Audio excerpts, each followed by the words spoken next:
everyone. Good morning, all.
Ladies and gentlemen, the program will begin shortly.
Yeah, Chris. Chris, the speakers are on mute. There's no sound on our side.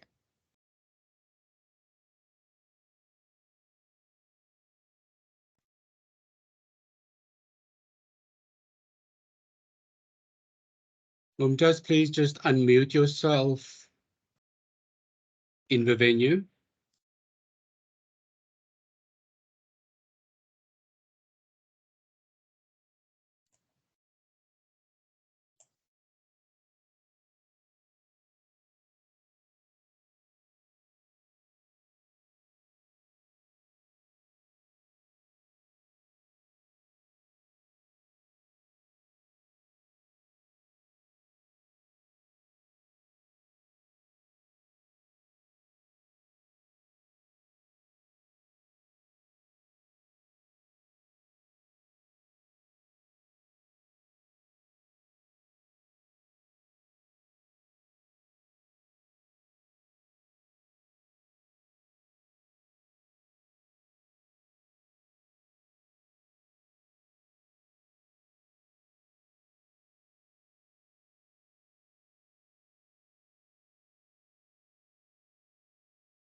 Mumtaz, please just unmute yourself.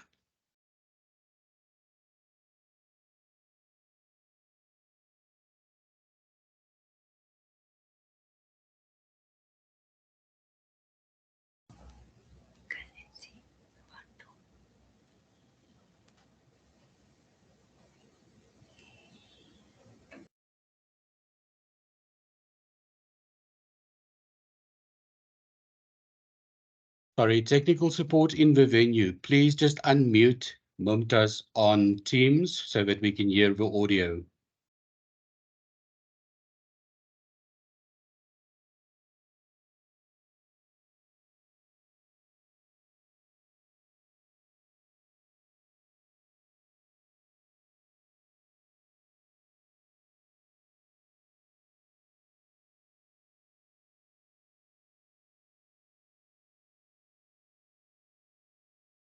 We would like to apologize to our online attendees for this small hiccup.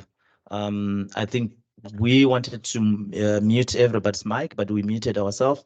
But you didn't miss much. There was just an address by the professor. He just welcomed all of us to this event.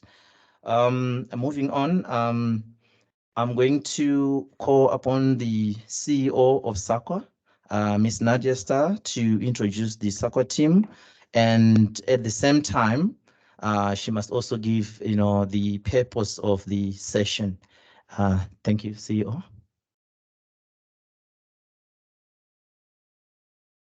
Thank you very much. Good morning, everybody. To old faces and new faces, or shall I say familiar faces before some of us feel a little bit, yeah. And to those faces that I hope will become increasingly more familiar, I want to welcome you all to this engagement. I also want to thank you for coming here in person, to those of you that did decide to get out of your PJs and join us here today. Of course, to those in your PJs online, also very much welcome.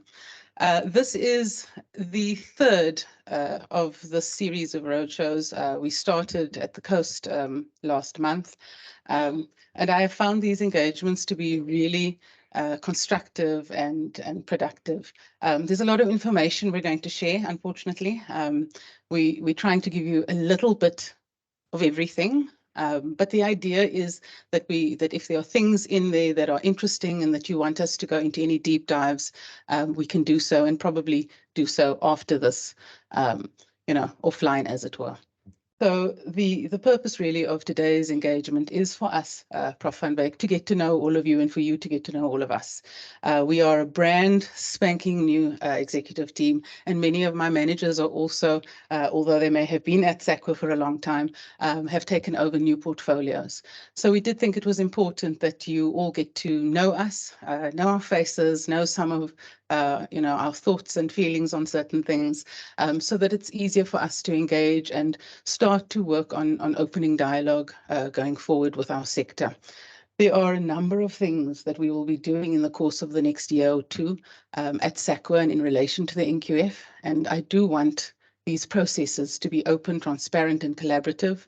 And I think, having these sorts of engagements and starting to bring the sector a little bit closer to what we're doing and what we're thinking will aid those processes as we move forward. Excuse me. So today's session is really an information sharing session.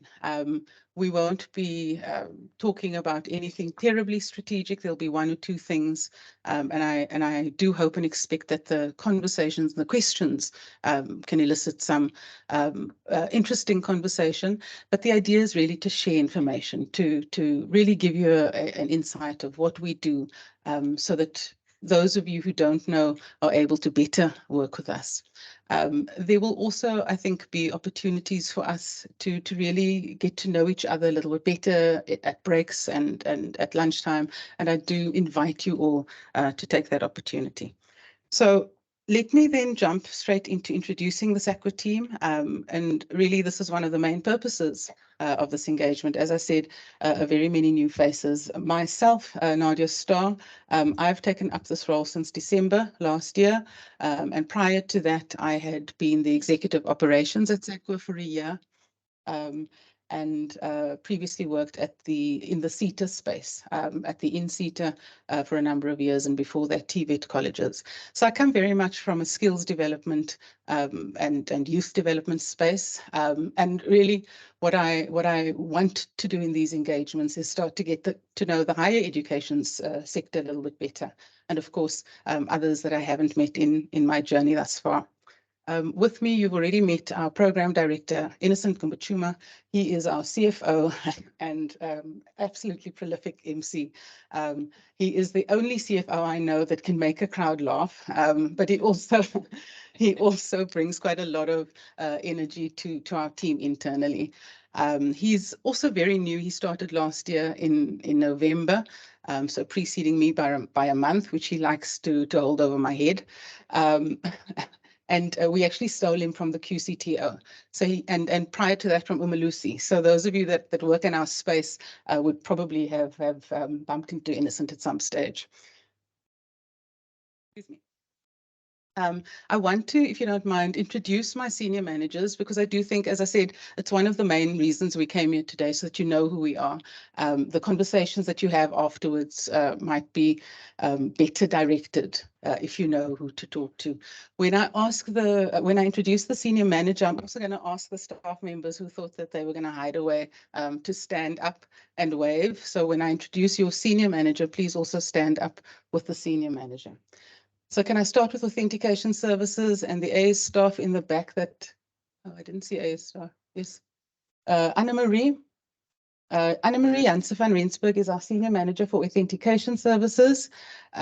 Kim Snyders is our Manager for Foreign Qualification Evaluation, and Pumzile Mtsweni is our Manager for South African National Qualification Verifications. This team is probably the most important team to many university admissions agents, the ones who are working with the equivalency certificates for admission, etc. Those of you that work in professional bodies would also know that the SACWA certificate of equivalence is necessary to issue your designations ultimately in terms of the South African education system. So Anna-Marie and her team are the ones to talk to with anything in regards to checking if somebody's national qualifications are authentic and valid and sitting on the NLRD, and foreign qualifications are valid and equivalent or comparable to the South African system. Thank you, ladies. The next team is the R&R team. Now here we're going to have the room stand up, I think. And they're also incredibly important. There's even Themba hiding away. They're also very important to those of you that, well, every person really who works in learning and education, because these are the people that register your qualifications and your professional body status and designations. Yapi now is the senior manager at the bottom here, and we'll hear a lot from Yapi, so I'm not even going to talk about him. He'll have enough time on the podium. But his managers here today are Nyara Mukari, who is the manager for professional body recognition. No, professional body, what is it? Registration, recognition. I'm still learning.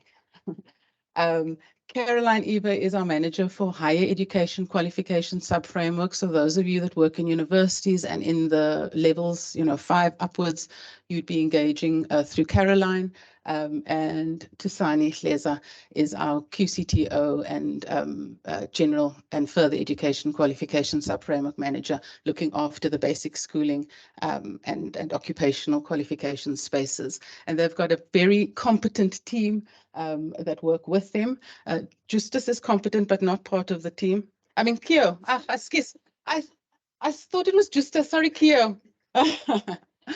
Okay, so Justice is competent, but not part of the team. And this is really the team that you, oh, and I'm sorry, I missed you, Themba, because you were hiding. Themba works with professional bodies. These are the guys that you really do need to engage with if you are dealing with any queries around qualification, registration, expiry, and of course, anything around professional bodies. Thank you, colleagues. Let's go to the research team. Eurasia, are you here alone? Yeah, well, our very competent senior researcher and manager in the research unit, Eurasia Chetty, she will be dealing with some of the research stuff and really interesting conversations and research that Eurasia and team are engaged in. Thanks, Eurasia. Have I missed any? Oh, the comms team, of course.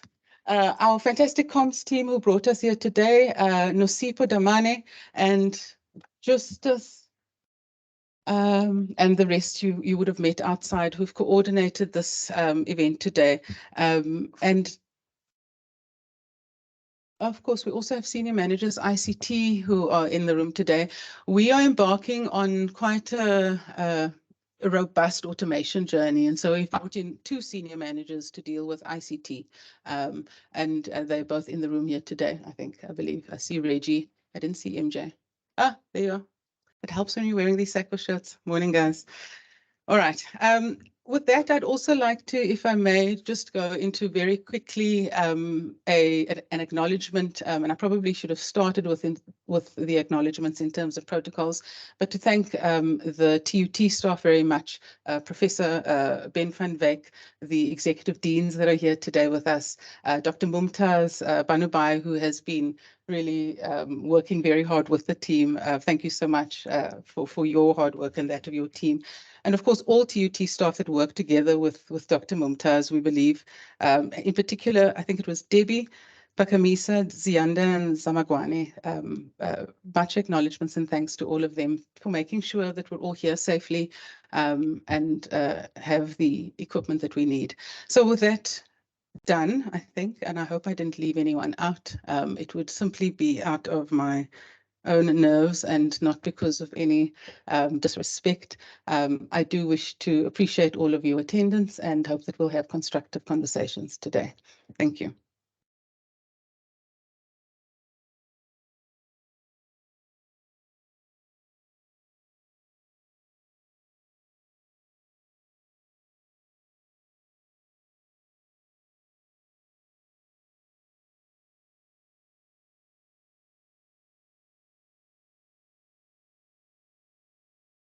Thank you very much, CEO.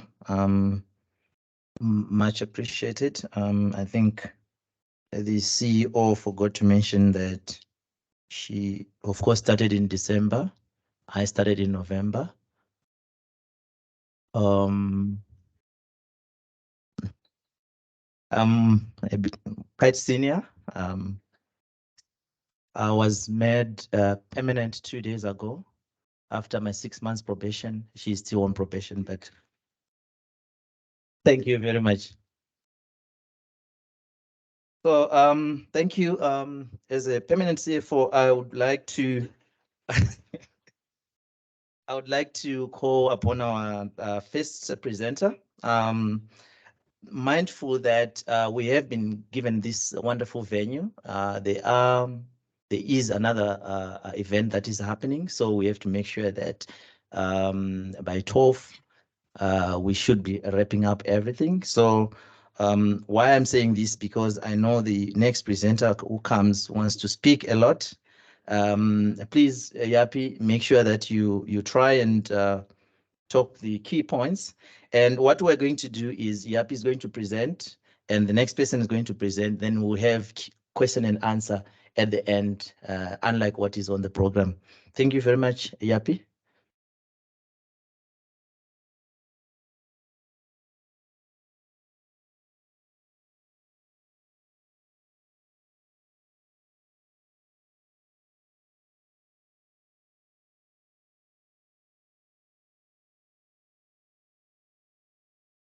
Colleagues, good day. I will try to be short.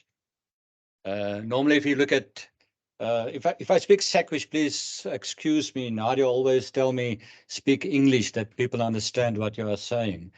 What I will do is that I will just quickly take you through the history of the NQF. Is that remember that SAQA started in 1995 with the promulgation of the SAQA Act.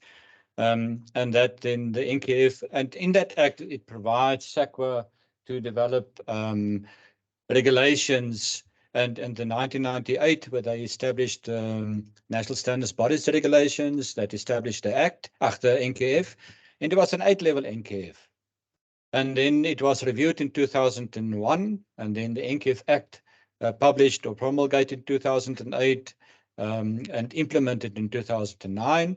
And then in 2015 is that the qualifications or the occupational qualifications sub-framework, CHE aligned all their qualifications according to the higher education qualification sub-framework policy. And that creates some issues that we will discuss a little bit later today. And then in 2021, the OQSF, what they did is that they... Yappie, the online people say they can't see any visuals. So maybe we should just make sure the camera is switched on. Yeah, I think it's just... sorry, colleague, sorry.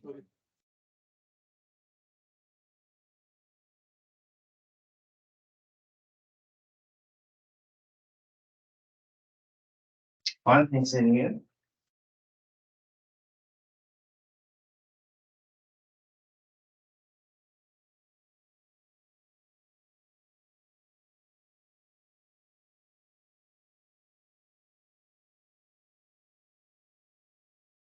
We can see the presentation now, thank you. Can online people confirm that I can see the slides? I can see the slides, thank you. Can see? Thank you. Colleagues, apologies for that. Okay, I don't want to start again because then Innocent will tell me that I need to finish quicker. But in 2021, what happens is that the occupational qualification sub-framework was reviewed and a new policy published, and that is also a challenge that we need to sort out this year. But when you look at, this is the role players, and I don't expect you to read what is up here, but these are the role players within the NQF space. And you can see Department of Higher Education, National Skills Authority, CETAs, universities, public and private, technical colleges, and then you go down to the quality councils, the 3 quality councils that recommends qualifications to SAQA. I believe the slides will be made available. You can utilize these slides then. What the SAQA Act established, the NQF Act, apologies colleagues, the NQF Act established the 10-level framework. And you can see here is that from level 1 to level 4, the school or umulusi with a general and further education and training qualification sub-framework, higher education level 5 to level 10 with council and higher education, and then from level 1 to level 8, the occupational qualification sub-framework with a quality council for trades and occupations. And this is part of my SAQA issue, QCTO, CHE, umulusi, OQSF. Responsibilities from SAQA is that what we need to do, and we will highlight these areas today, on registering qualifications, recognizing professional bodies, providing evaluation service for foreign qualifications, verification of national qualifications, and then some research that is currently in process within SAQA. Then these are the objectives, and I'm not going into detail in each of this. What we do is that when we look at qualifications and evaluate qualifications, we look at the objectives of the NQF, so that will this qualification address the objectives, and basically looking at access, mobility, progression, the quality of education, will it accelerate redress, and eventually then contribute to the full personal development, and that is lifelong learning, and that is where professional bodies will play a vital role. Looking at the NQF, these are the qualification types in the different sub-frameworks. And again, I will not go into detail in all these qualification types. The sub-framework policies, what they do is that they provide guidance on the qualification title or type, the level and the credit for the qualifications. What we experience at SAQA when evaluating qualifications, for example, and I always take the example of higher certificates, is that yes, we will look at that from the CHE perspective in the sub-framework, but what we also will do is that we will use the level descriptors to see that you really pitch this qualification at the right level. And that is part of our evaluation. And I think that many times people ask, but why should we at SAQA still evaluate if it was accredited by CHE? And I'll come to that specific part of that question. Then a qualification, what we look at, I mentioned the level descriptors. That's the first layer of the qualification that we evaluate when we evaluate. Then you do have your qualification type, and you know, bachelor's, diploma, higher certificate, occupational qualifications. And then you do have your designator or descriptor, that's the broad area of study or discipline or occupation. And then you do have your qualifier, those are your specializations. And when looking at qualifications, there's a big debate on national qualifications, if it's read. And the question is that if it's registered on the NQF, is it a national qualification that any provider once accredited can offer that qualification? Or is it registered on a national framework recognized nationally as a qualification because it is registered? So these are the issues that we dealt with and part of the review that we will look at. I will not go into too much detail because of time. Innocent will, I don't see where he is, but maybe we'll jump up here. But these are the criteria that SAQA utilizes to evaluate the qualification. Remember, your accreditation from CHE looks at different aspects, looking at your curriculum, looking at your resources, looking at staffing and things like that. SAQA looks at, for example, your qualification title based on the sub-framework policy, whether it's utilizing the correct title, the level of the qualification. As I said, the policy does provide the level for the qualification. What we do, check against the level descriptors, the credits of the qualification. And in here, it's important that for higher education qualifications, we register the minimum credit. Although in the qualification itself, it will provide the credit for the specific qualification under the rules of combination. I will come back to that one specifically.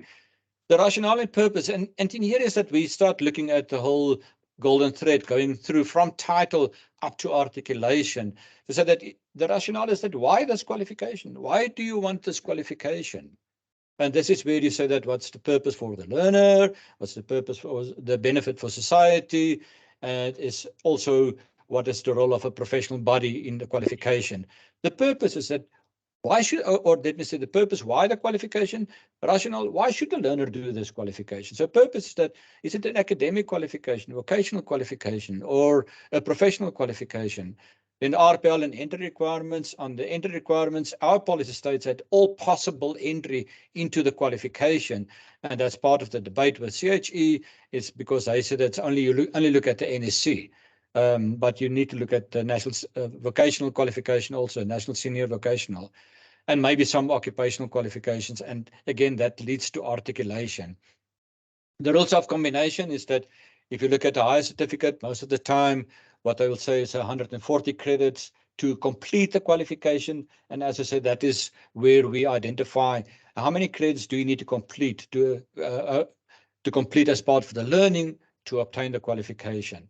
The exit level outcomes and associated assessment criteria, what we evaluate, and I think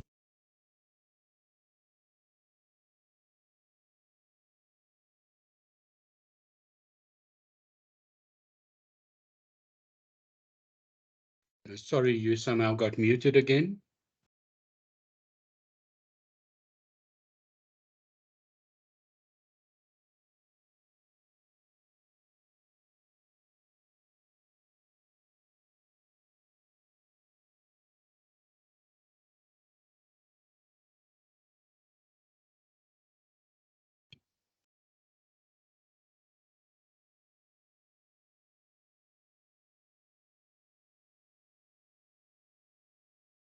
Dr. Benubai, your profile is muted again, so we can't hear anything from the venue.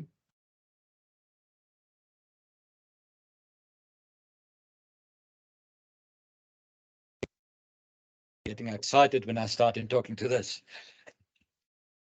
Thank you very much for that. But then as part of the, as so that in looking at the assessment method, is it relevant to the exit level outcomes and associated assessment criteria?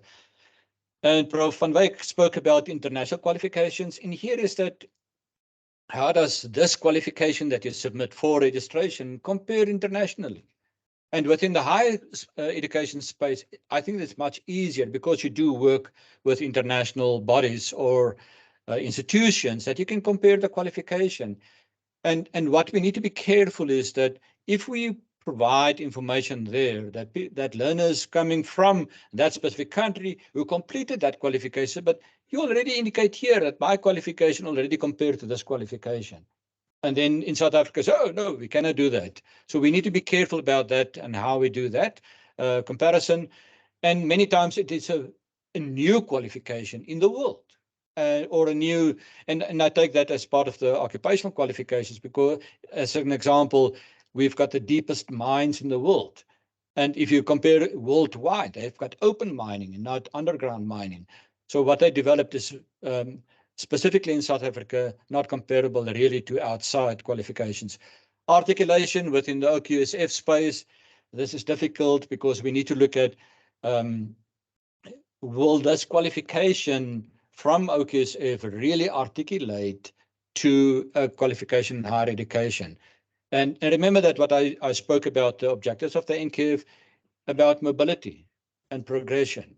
So if you develop the qualification, will a learner who completes this qualification be able to move between the sub-frameworks or going upwards in the sub-framework? Because we work about vertical articulation at the same level across the sub-frameworks, horizontal, vertical upwards in the sub-framework, and diagonal across the sub-frameworks in different levels. Then quickly on our process, oh, now it stops here, it doesn't want to move. Hopefully I'm not, there it goes.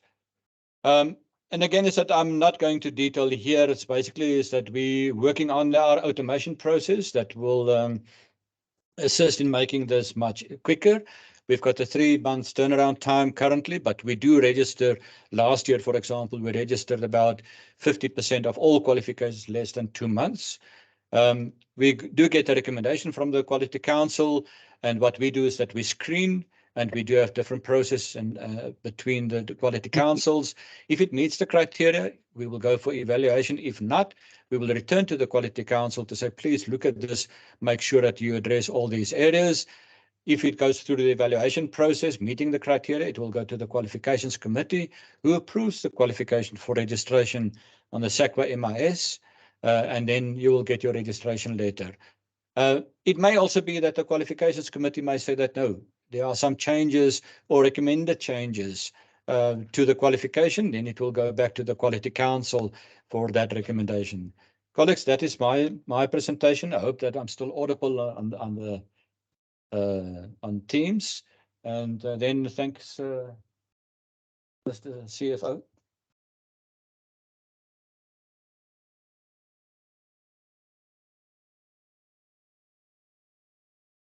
Thank you very much, Shapi.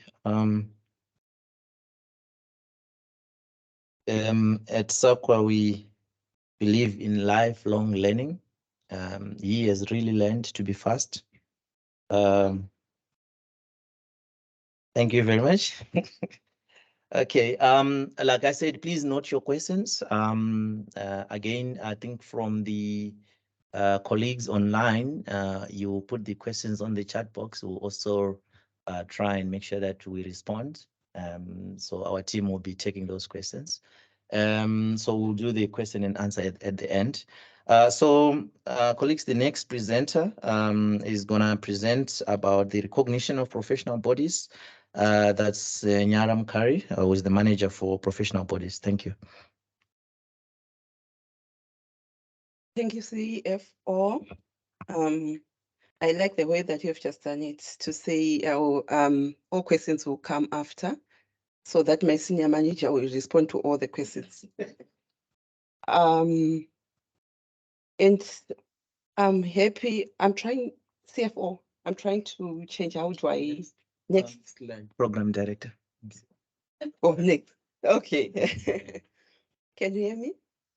Okay. So I'll be presenting on professional bodies. I think just to give a little bit of background, we get the mandate to recognize professional bodies from the National Qualifications Framework Act in Section 13. We are also required to develop a policy to recognize professional bodies and register the professional designations.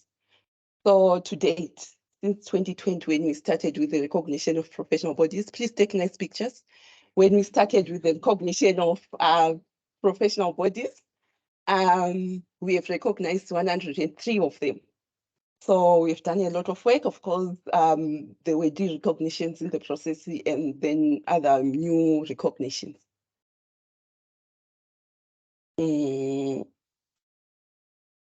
Professional bodies are not the only role players that we have at SAQA. I think the previous speaker spoke about the role players that we have. We have our quality councils that work with professional bodies. We have got training providers, and we've got the two departments that we also work with, the Department for Higher Education and Training and the Department for Basic Education.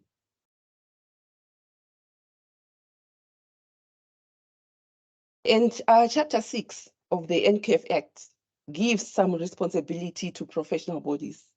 It requires professional bodies to cooperate with the quality councils in terms of qualifications and quality assurance.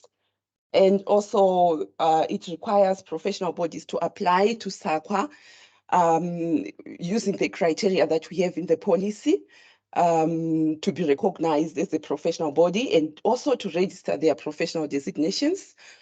Professional bodies are also required to maintain a database that they submit to SAQA so that the members can be registered on our National Qualifications MIS. Then maybe some of you might be asking, why do we recognize professional bodies? Professional bodies play a very important role in the NQF landscape. We solely recognize professional bodies for the purposes of the NQF. And what do we mean by this? We expect, and professional bodies have got a responsibility to set standards within their occupational fields. They are expected to make sure that when the professional designations are submitted to SAQA, they've got the relevant underlying qualification, and also they have the relevant CPD activities, that is continuing professional development for their members. So that there will be lifelong learning for the members. So in terms of education, training, and development, professional bodies are there. They're at the nexus with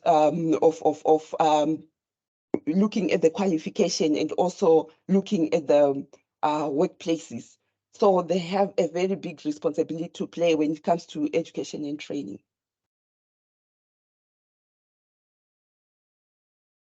And we have a policy that was developed from 2012, but it has been going through a number of amendments.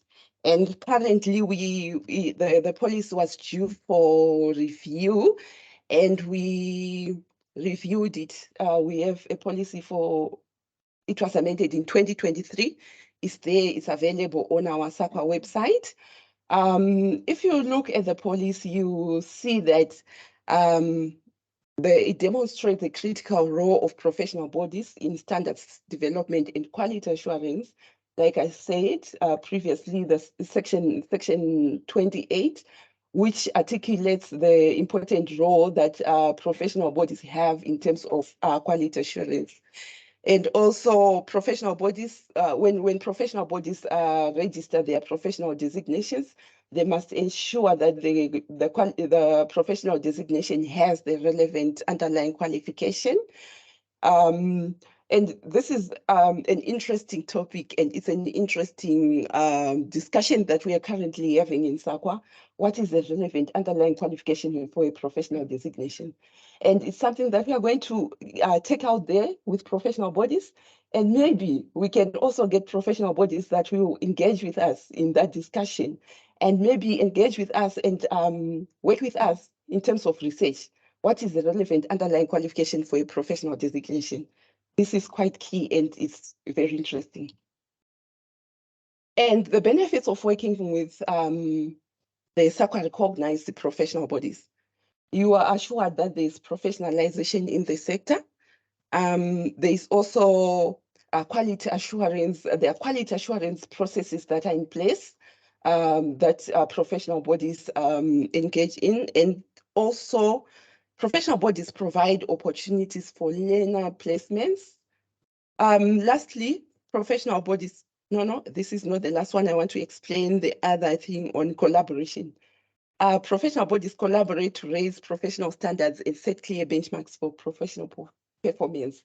And lastly, we expect that professional bodies become thought leaders in their own spaces.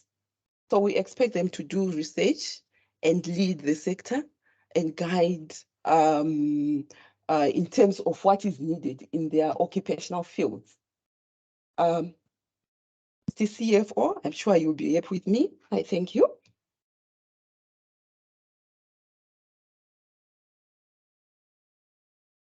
Thank you very much, Nyara. I just want to remind people that we are not at SAQA House, we are at TUT, and I'm the program director today. Thank you very much. Thanks very much. Again, colleagues, both online. If you're still with us, maybe if I can see a thumbs up, just to make sure that you're not left alone. Please note your questions. We'll do the questions after the next presentation. So for the next speaker, there is really no time limit, but we'll make sure and try to make sure that we're within the time. And that next speaker, this program was done obviously before finalization of certain processes where some of the duties will not have to be questioned. So I want to update colleagues on the automation project. So I think just a bit of background that I think during COVID, SAQA has had to restructure, obviously because of the funding structure and how the lockdown affected most organizations, and unfortunately, about 100 employees had to be retrenched. So that meant that the work that was being done by those colleagues still has to be done. And one of the key issues was the automation of services, of processes, so that we can still offer those services that we're doing. So there's a massive project that is happening right now at SAQA. And maybe before I do my slide presentation, if you can play something that we prepared for you.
Sorry, I'm told there's no sound, I think, for people online.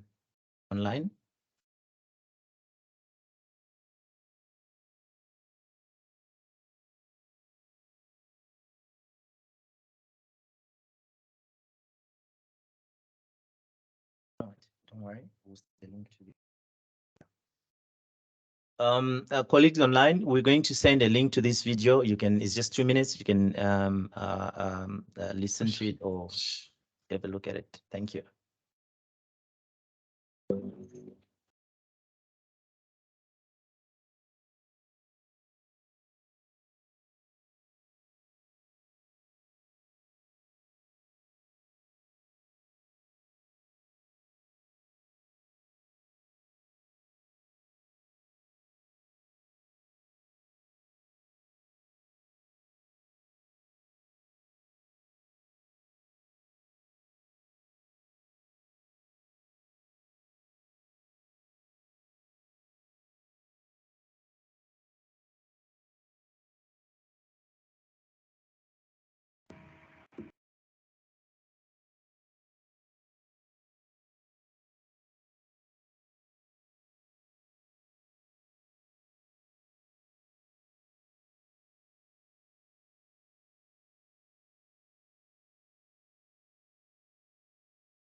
Thank you very much. Can we return back to the presentation?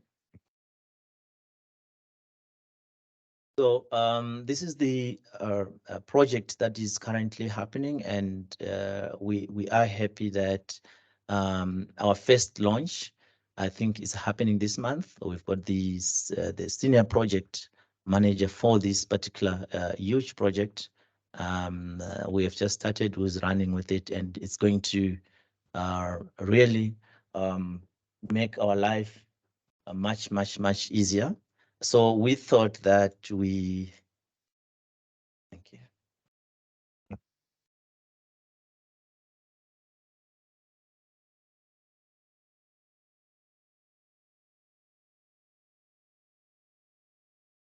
Thank you.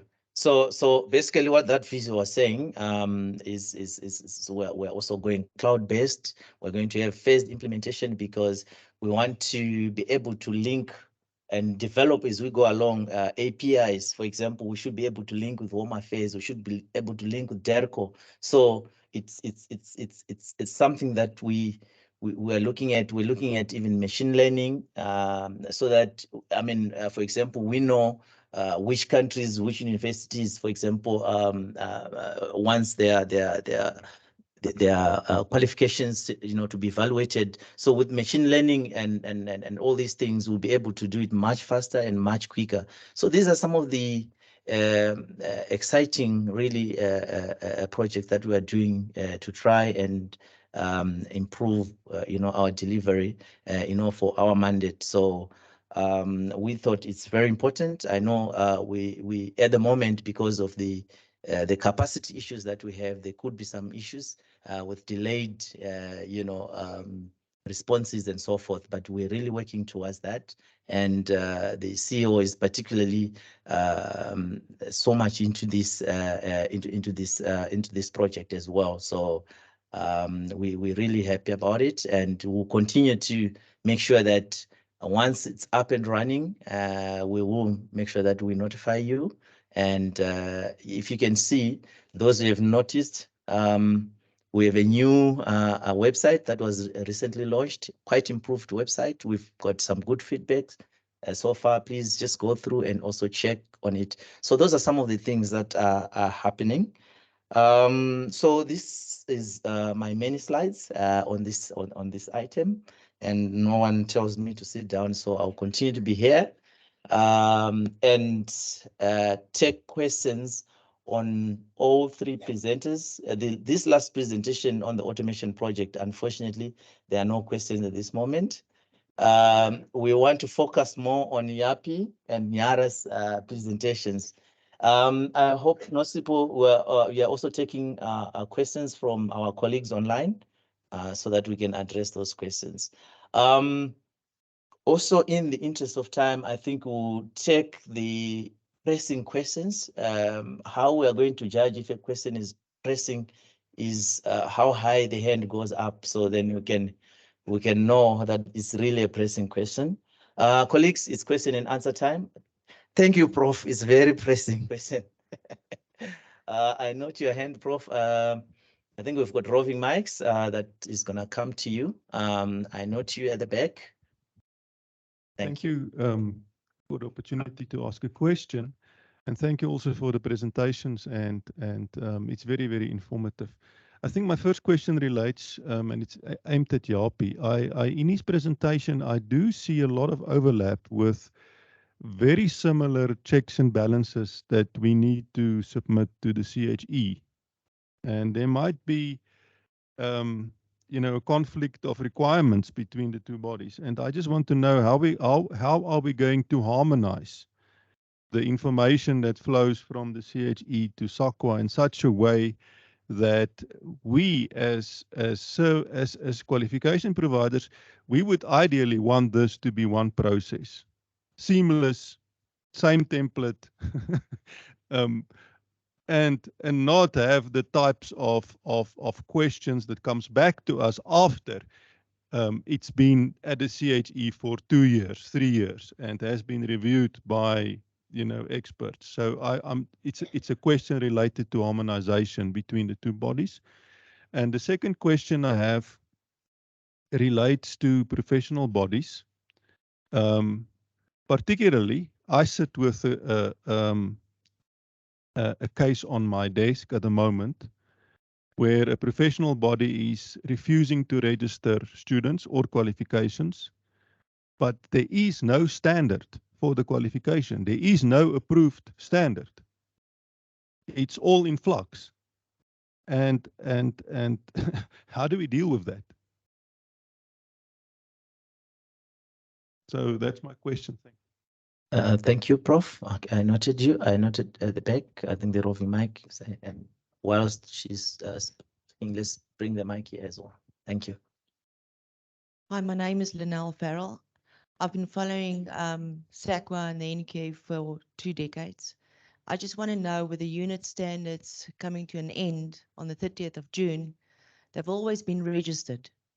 So with the occupational skills programs under the QCO, will they not be registered with SAQA? And if not, why not? So that learners can still accumulate all their credits, which goes to the NRD. Thank you. Thank you very much. I hope you are noting. Please go ahead. Thank you very much. My question relates to the professional body team. So you have released the amended 2023 policy and criteria on it, and now there are certain normative things that says the proliferation of professional bodies pertaining to certain designations, and you find within the scope there are many designators which addresses the same occupation, however within different professional bodies. So inadvertently we are saying for the same occupation you could, when we speak about provide opportunities for learner placements. However, when do we say this designate or this designator is applicable, and when is that one not applicable? And then also simultaneously you have brought in an occupational body now, which according to the terminologies is, I'm not sure, is it the same as a professional body or is it something different? Because do they also register, or is it just a bit of confusion with regards to that for myself, just to answer for my own sanity. When I read these new terms and semantics coming out, what is what now? Thank you. Thank you very much. Okay, is the host, I have to give her, she needs to ask a question as well. And then I noted as well. That will be 5 questions, I think, after that. And maybe we can then pause after them for answers. And then if there's any, we can. Yeah.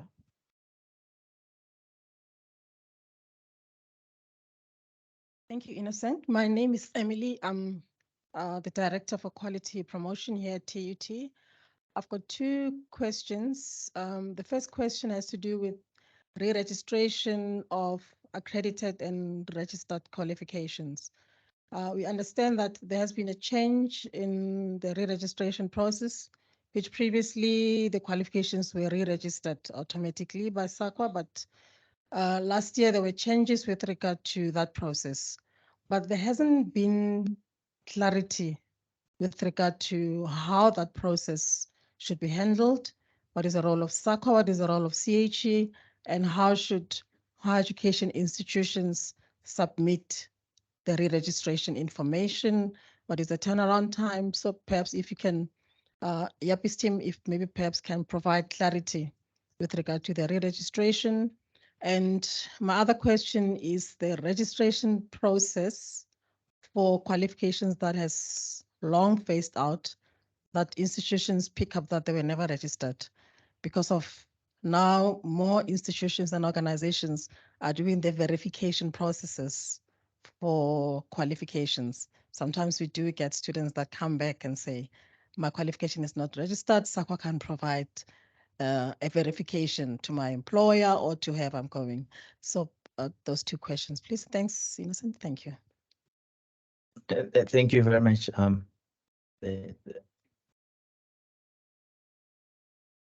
Thank you. My name is Funeka. I'm from a company called WWise. My question is related to the qualifications. I just want clarity. Are all our qualifications recognized internationally? And if so, in how many countries? And which countries are those? Where can we get that list of those countries? Because people do ask such questions when we're saying our qualifications are comparable internationally. So we need that information. Thank you. Thank you very much. I think I'll hear from the floor. I'll have the last question, and then I'll also read the questions from the colleagues online so that we can also know what they're asking about. Thank you. Thank you, colleagues. Please go ahead. I'm Nicholas van Wyk. I'm the CEO of the Chartered Institute of Business Accountants.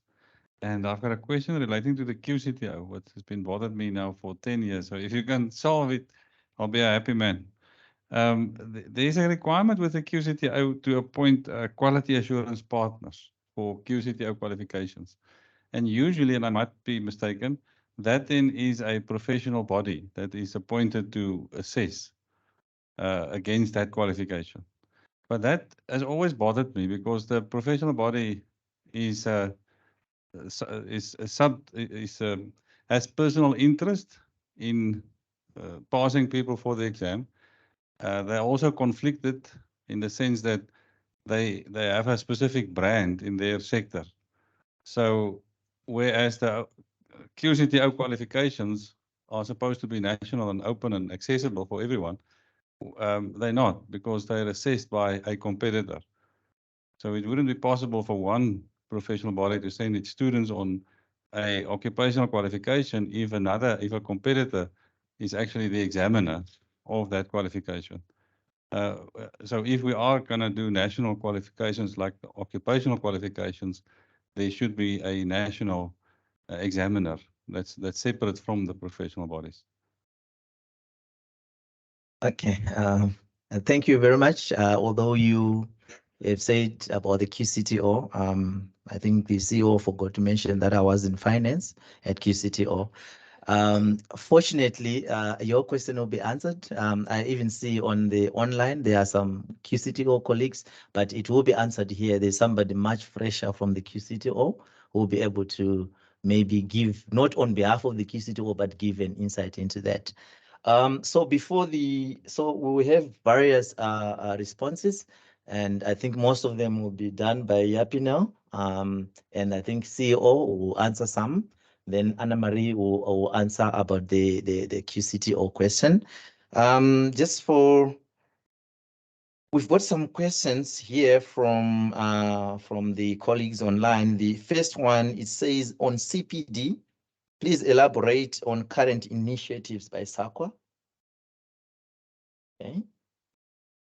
Right. And then the second question says, is the NLRD moving away from EduDex to submit data loads? I think that's fine. And then the third question is that is the ASDSA, we note the very, okay, there's a word here that I'm not sure. Okay, let me read what they said. As the ASDSA, we note the very chaotic introduction of their new LMISs by many of the sitters. It has been a very big problem with the submission of mandatory grant reports. We are concerned that your new systems will not result in the same problems. Okay, I think that question is for me, I guess. But that will be answered, I assure you. Thank you. Maybe I'll start with Yapi, and please try and make sure that you really address those issues. And from your team, is there anyone else who will respond? Okay. And then we have CEO and Anna-Marie to take care of the other questions. Thank you very much.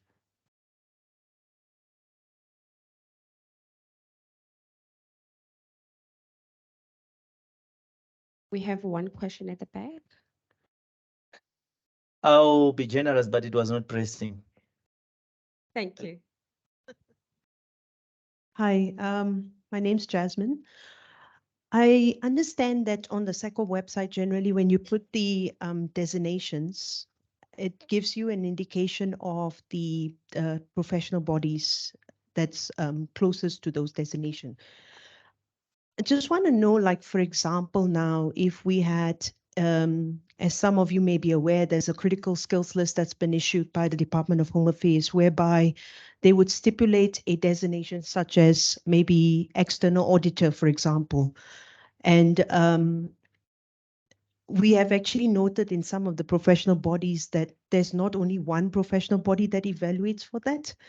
And from what I understand from the presentation also is that usually the professional bodies are the ones who submit the designation to you. So is it SAQA's side to determine that, you know, there's only certain professional bodies that can actually evaluate those kind of positions? So like, for example, like an external auditor, should that actually be under the SAICA realm? Or could it be somebody like the Institute of Bankers South Africa can also evaluate that? So I just wanted to understand that part. Thank you. Thank you for that. Sure. I don't know if I do have enough time before lunch. If you look at first Prof. van Wyk's question about harmonization, is that we at SAQA, if I say we, SAQA and CHE and DHET are working together to look at one process. If it from an online process and looking at also at the evaluation from SAQA part, we're also piloting it at this stage that we, as soon as there's an application from a provider, that we already do an evaluation before they do the full accreditation, so that it's not referring back and forth between the different institutions. As part of the automation process, there's already an API developed by CHE that will be submitted to SAQA in the registration of qualifications. So the whole process is that the idea is to shrink it to a much shorter time period to make sure that it's not a back and forth on all the information. So we are working into that. And there's one template. Also, the online form will be one template that I will complete, or that the provider will complete. And as part of the API is that if it's recommended, then it will be in our format, and that will appear on the NLRD or the SAQA NQF MIS. The question about refusing a learner, is just a question, is it a statutory council or is it a non-statutory professional body that refuses to register the learner? And I think that I know which professional body that may be. It's also that we are in negotiation also with professional bodies, and we do have talks with CHE on how to deal with these issues, especially when it gets to accreditation of programs and sites.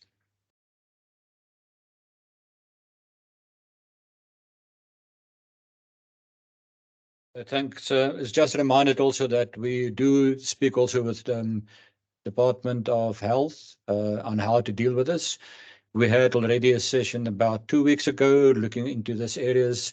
And it seems that from my perspective in that meeting that there's a misconception of what constitute qualifications, what constitute designations, and the standards around that.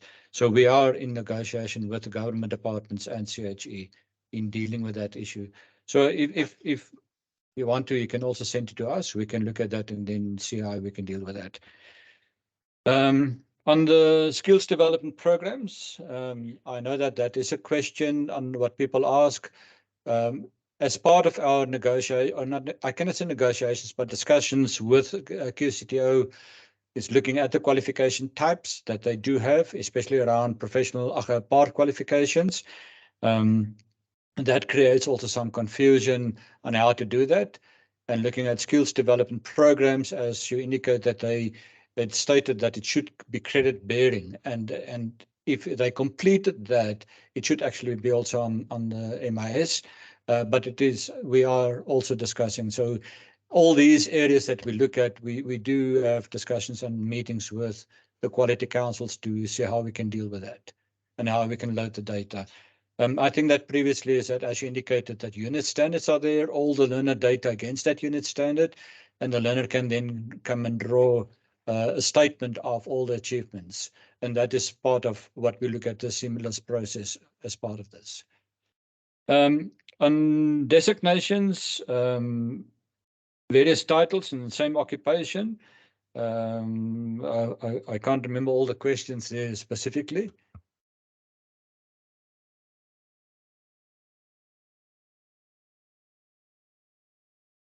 Okay.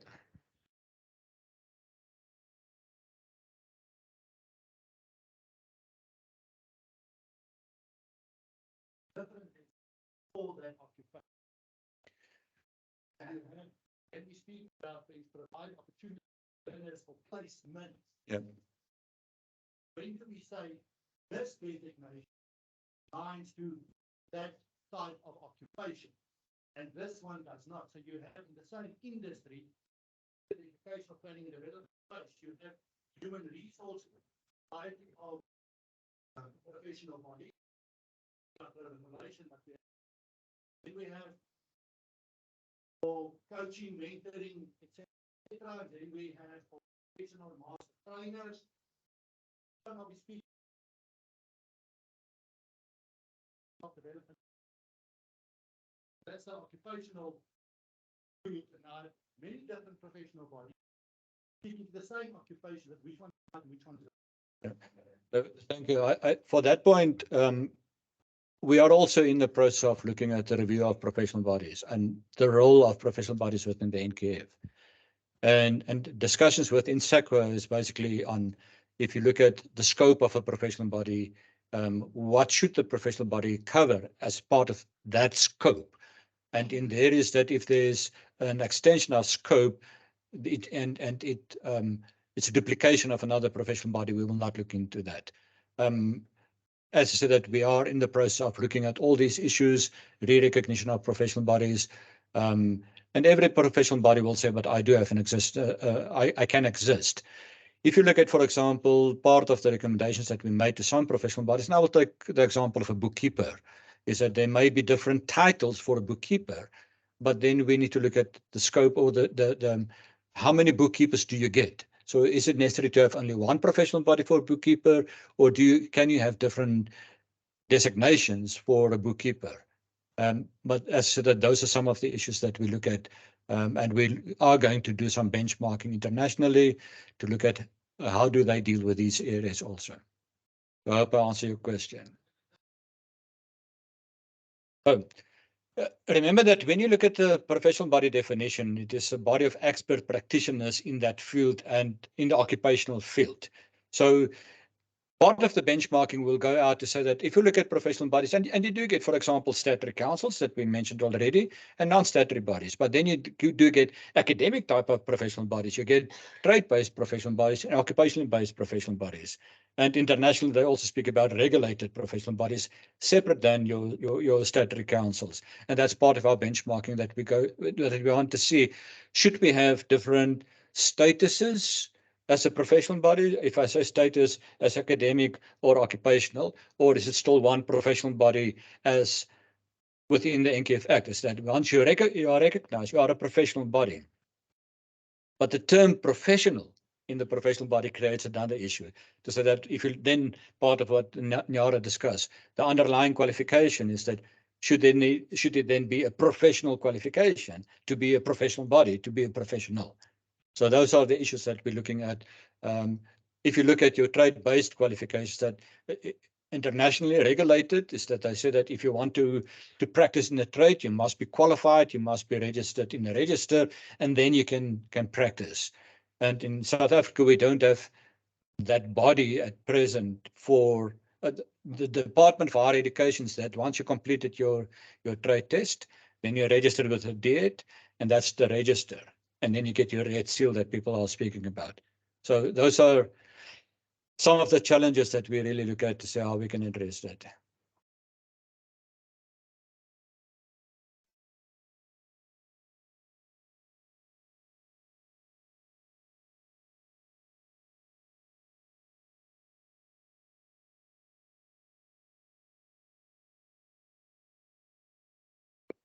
But point taken. Okay, then re-registration of accredited qualifications.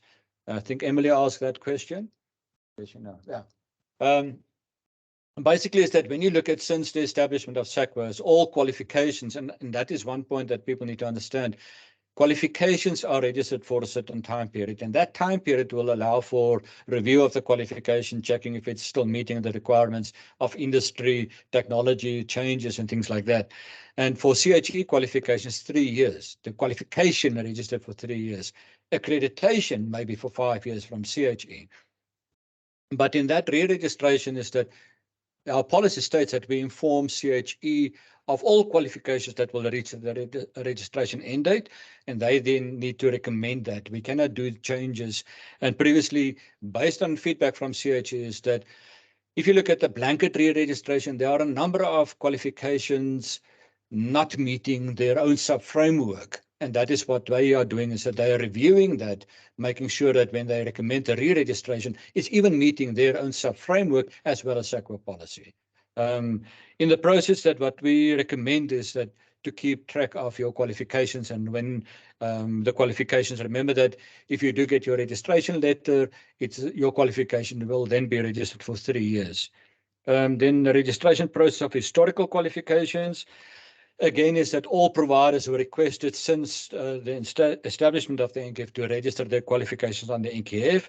But what we're doing also is that we refer them to CHE to say that, and we do have processes with different providers. Caroline can vouch for that also. So there are qualifications on the PQM, but not on SACWA, or on SACWA, but not on the PQM. So that is what we do as a data validation project, checking all those data. And then if it's a historical qualification, it will be registered as a historical qualification. Recognition of in other countries, that's a difficult question. Is that, yes, there are some that we can say, and foreign evaluations, what we do is that we're building up a database, say, how can we look at that and make sure that these qualifications are recognized? Normally what we do is we provide verification services to say it is registered on the NQF, and then you can take that to the country, and most of the times that they recognize these qualifications. I think the biggest challenge basically is about teacher-based qualifications. On the QCTO qualification, it was asked different assessments. Remember that in all occupational qualifications, there will be an external integrated summative assessment. That assessment from the QCTO. So professional bodies may do some formative assessment, but the final assessment is with the QCTO. And the QCTO will deal with what we call, I think mostly they will say that they'll work with CETAs on how to deal with external summative, but they call it ASA. Let me call it that. And I think the critical skills, I would like Yara to answer that question. Thanks, colleagues. Thanks, Yapi. My response will be very short. In terms of the critical skills, we do work closely with the Department of Home Affairs. What we do is advise them in terms of which professional body is in that space, but they make the final decision. So there might be 2 or 3 professional bodies that can write the letters for you. However, I think the Department of Home Affairs also held a meeting with the professional bodies. Some of them can attest to that. They don't do their due diligence when they write the critical skills and when they bring people in the country. Therefore, they will choose not to use that professional body. So the Department of Home Affairs, I think they will guide you in terms of which professional body to go to. We don't make that call. Thank you. Thank you very much. Thanks, Yapi. I think you saw what I said, and the way other people were supposed to answer, but Yapi took everything. So I won't call the CEO to answer. And I think some of the questions might be answered as well, especially on foreign calls when we do the other presentations after tea break. I think there's one question from the chat from the chat on Teams, where they were talking about as the SDA, we note the very chaotic introduction of the new LMIS by many of the CETAs. It has been a very big problem with the submission of mandatory grant reports. We are concerned that our new systems will not result, your new systems will not result in the same problems. It will not. I think there are two. These are two different processes or systems when we compare with the CETAs. Most of the CETAs historically they launched their systems when they wanted to comply, you know, with those mandatory grants, and there has been quite obviously chaotic, as has been said. We have taken an agile approach in the way we are deploying this system. We are doing soft launches. We do stress testing. We do everything. And once we assure, and because of the agile approach, any feedback that is coming in from our users and will be incorporated into the project. So we are doing. We're not going full blown. We're doing soft launch and in an agile approach. So basically, we have learned from those failures in terms of huge systems being launched full blown all at once. That's why we're doing module by module. We get user acceptance testings, and you know, we do soft launch, then we do stress testing, and then before we go live when we are sure. So thanks very much to the person who did ask that question. I think we have learned. That's why we also got a professional project manager to be able to manage these things, so we avoid chaotic release. CEO, I think there's one question that was asked about EduDex being replaced as the data load. Maybe if I can respond to that. Certainly, I think it will be replaced. There will be a new validation tool, data validation tool that will be obviously compatible with the new system, and I think all relevant stakeholders will be notified of that new system. So definitely yes, EduDex is going to be replaced at some point because the two. That is not compatible with where we are going. So that was also from online. We're doing very well on time. It is 10:28, although we started 10 minutes late. We shall take this time to have tea break. For those who are here, tea will be served outside. I think we will be able to come back here at 10:45. For those who are online, tea will be served on the chat box. We'll also be back at 10:45.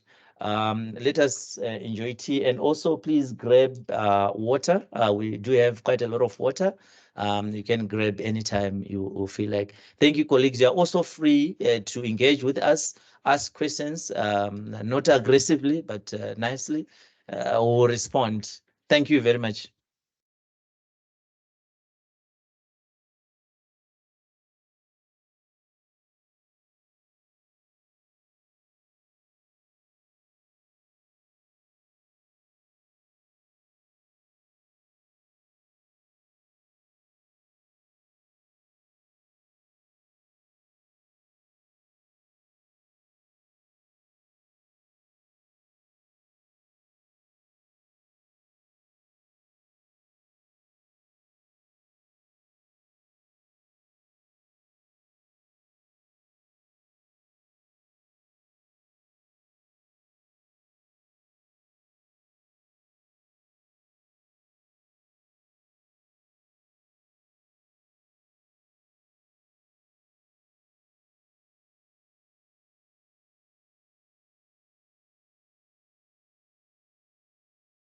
And then we need to sort out.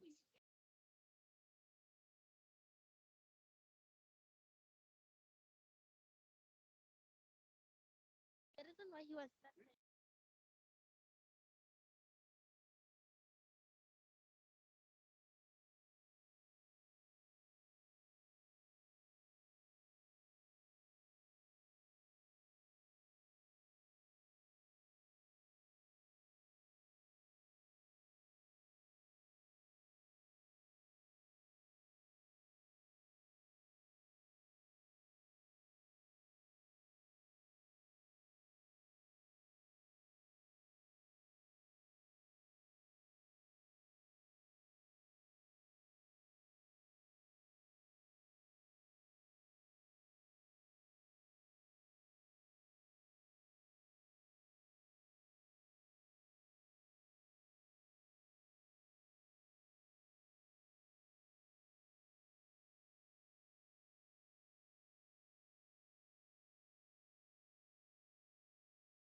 Mumtaz, what did you guys do to get your camera back on again?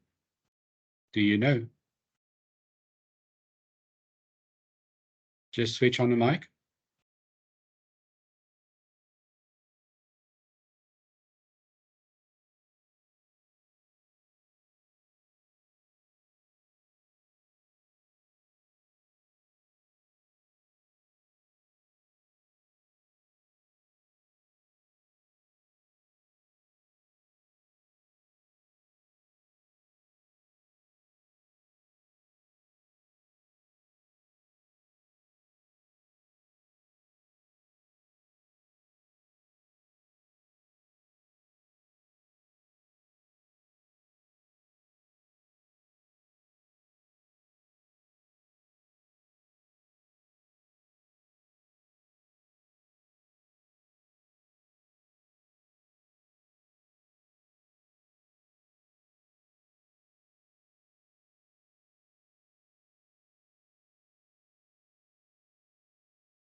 Thank you, colleagues. Can we start? We're a little bit behind now.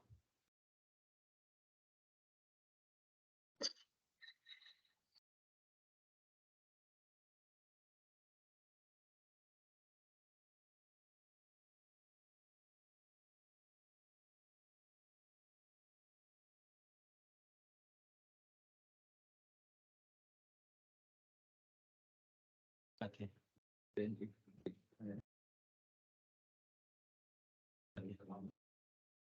Colleagues online, can you hear us? Can I have maybe a thumbs up? We can hear you. Thank you. I can. Okay, thank you. Thank you, colleagues. We are now going to Sakwa CEO. Sorry, Sakwa CEO. Can we start? Okay. No, thank you very much. Just wanted people to know how controlling it can be. Okay. Thank you very much, colleagues, and I hope you had a fantastic breakfast. As we come to the second part of our presentations, I think it's also important that we know we've got our colleagues who are online with us. Also, I think for transparency purposes, it's important to mention what we who are here physically had for breakfast. It was just a choice of two. It was just the farmhouse and the English breakfast that we had. So just to let the colleagues online know what we had. Colleagues, we are going to have two presentations. The first part is going to be done by Phumzile Mtsweni. She's going to present on the verification of national qualifications. And then after that, Kim Snyders, she will present on the ratification of foreign qualifications. So after Phumzile's presentation, I will not stand up. Kim will stand up and do her presentation. Phumzile, over to you. And also again, mindful of time, but make sure you do justice to your slides, but being mindful of time at the same time. Thank you very much.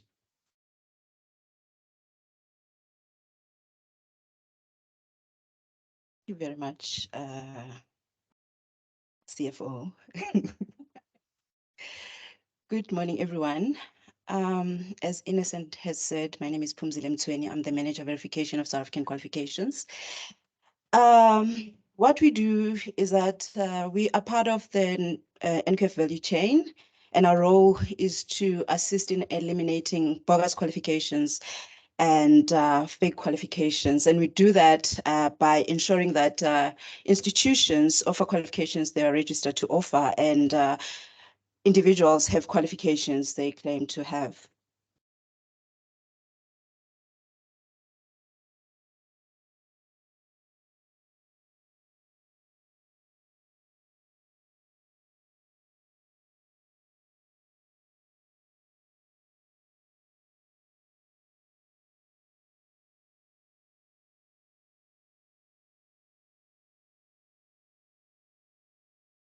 Thank you.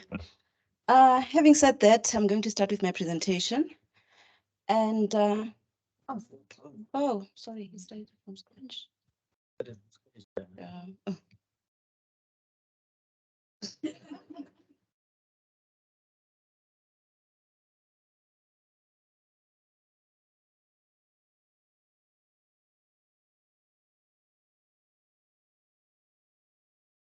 Thank you very much.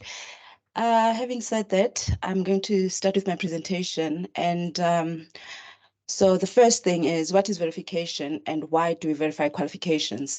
So this definition of verification is according to the NQF Amendment Act of 2019.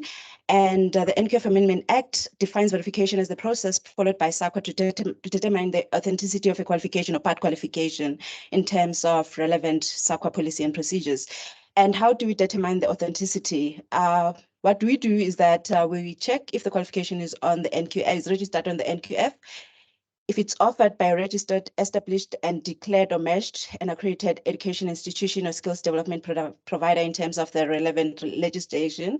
And lastly, we check if the qualification is lawfully obtained by the individual. So if you can check the definition of authenticity, it covers everything, covers whether the qualification is registered, the institution is registered to offer the qualification, and whether the individual has really studied and finished the qualification.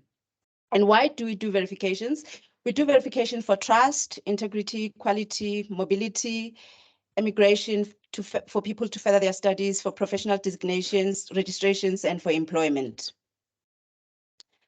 So our services and products, I'm going to focus mainly on pre-employment today, but we offer pre-employment verifications, cabinet letter verifications. This is for cabinet appointments from DG position going up. We offer verifications for board members. We offer bulk verifications from 125 records going up. We offer a record of learning, which is a free verification for all South African citizens. This is a free service, but it's not a verification. We just give you what is under your name on the NLRD. We also offer individual letters verification. This is a service that we started in 2019. It's a collaboration between SAQA and DERCO, which is part of the authentication process with DERCO. What we verify full qualifications and registered unit standard. We don't verify short courses and professional designations. So as I said, I'm going to focus on pre-employment verifications, and that is what we call third-party verifications. So what we do, the first thing that we do, the client must sign the verifications agreement. Part of the verifications agreement is the client agree that they're going to make sure that the individual sign consent forms. We don't we don't contact the individuals. The contact is between us and the client. And also, they also agree that they're going to pay for the service because we charge for it. And then after that, SAQA is going to sign the agreement, the client is going to sign the agreement, and then we send the client the agreement together with the verification process. And then after that, the client will be ready to send the verification request to us, and then we receive the application, we screen the application, and then capture the application on the verifications database and verify the records. Our primary database to verify qualifications, the NLRD, which has about over 22 million records. And then after doing the verification, we release the feedback to the client. And then after that, we invoice the client. So basically, we invoice after we've done the work, not before. We do that for the service that I spoke about for individual verifications. Our turnaround time, we've got 3 turnaround times for pre-employment verifications. We've got extra, which is up to 2 working days, special 3 to 5 working days, and standard up to 25 working days. And to note is that these 3 turnaround times are for pre-employment verifications, not for individuals. For individuals, we only have 1 turnaround time, which is 25 working days. And now my last slide, I'm going to try and market myself to all the organizations that are here to use our service. Why use the SAQA service? Why not? We are a one-stop shop for everything that is called qualifications. So why not use us? So why use our service? We are the entity that is legislated and mandated to have a database that record all learner achievements from school leaving to higher education. So basically what we have, we verify all senior certificate records, but we only have senior certificate records from 1992 upwards on the verification on the NLRD. So we also have access to over 22 million South African learner records on the National Learners Records database, and those records date back to the 1800s.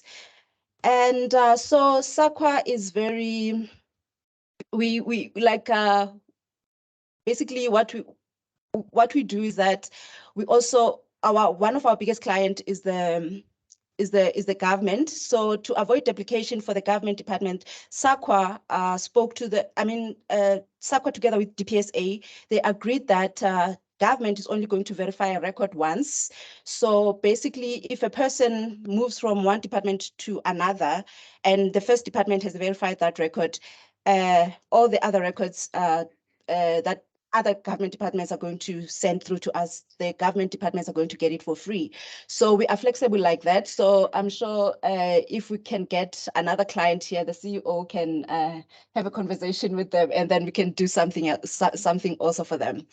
So we are also evidence-based. So everything that we have verified, we can stand up for it. We've got evidence, and we can go to court and we can show how, like, when did we receive that record, how did we verify it, and when we have sent that feedback to the client.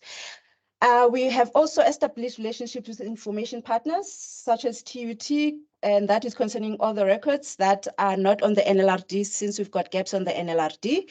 We also have SAQA Verisearch. So basically with SAQA Verisearch, it means that a client owns whatever they have verified with SAQA. So we've got a system called SAQA Verisearch. So whenever we register a client with us, what we do is that we give them login details. So they can always go into, but they only have access to their records. So they can always go into that database or SAQA Verisearch to check their records forever. So they won't have to verify one person twice ever again. Thank you very much.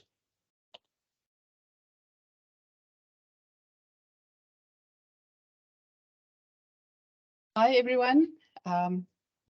Kim Snyders. I oversee the foreign qualifications. So I shall be talking to you about our mandate. So essentially, SAQA's foreign mandate requires SAQA to provide an evaluation and advisory service in respect of foreign qualifications that is consistent with the NQF Act. Our work is informed by our policy and criteria for evaluating foreign qualifications as amended March 2017. We are also busy with a revision of this policy at the moment as well. Essentially, what we evaluate are completed academic qualifications. We do not evaluate short courses, professional designations, nor trades. We evaluate the qualifications that sits behind it, that allows them access to the designations and the trades, but not the designations and trades themselves. Why we recognize foreign qualifications, it's essentially to invoke trust and ensure quality, so making sure that there's transparency and consistency in the work that we do. And also it gives access through immigration with Home Affairs for further studies, professional registration, and then also general employment. How we recognize foreign qualifications. Essentially, an applicant will go onto the SAQA website and apply online. Once they've applied, they will get a submission number.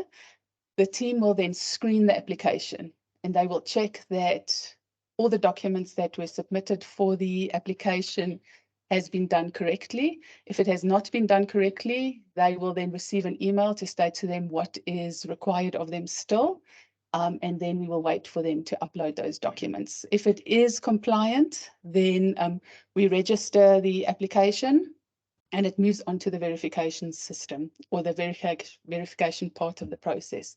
The verification part is a three-part process.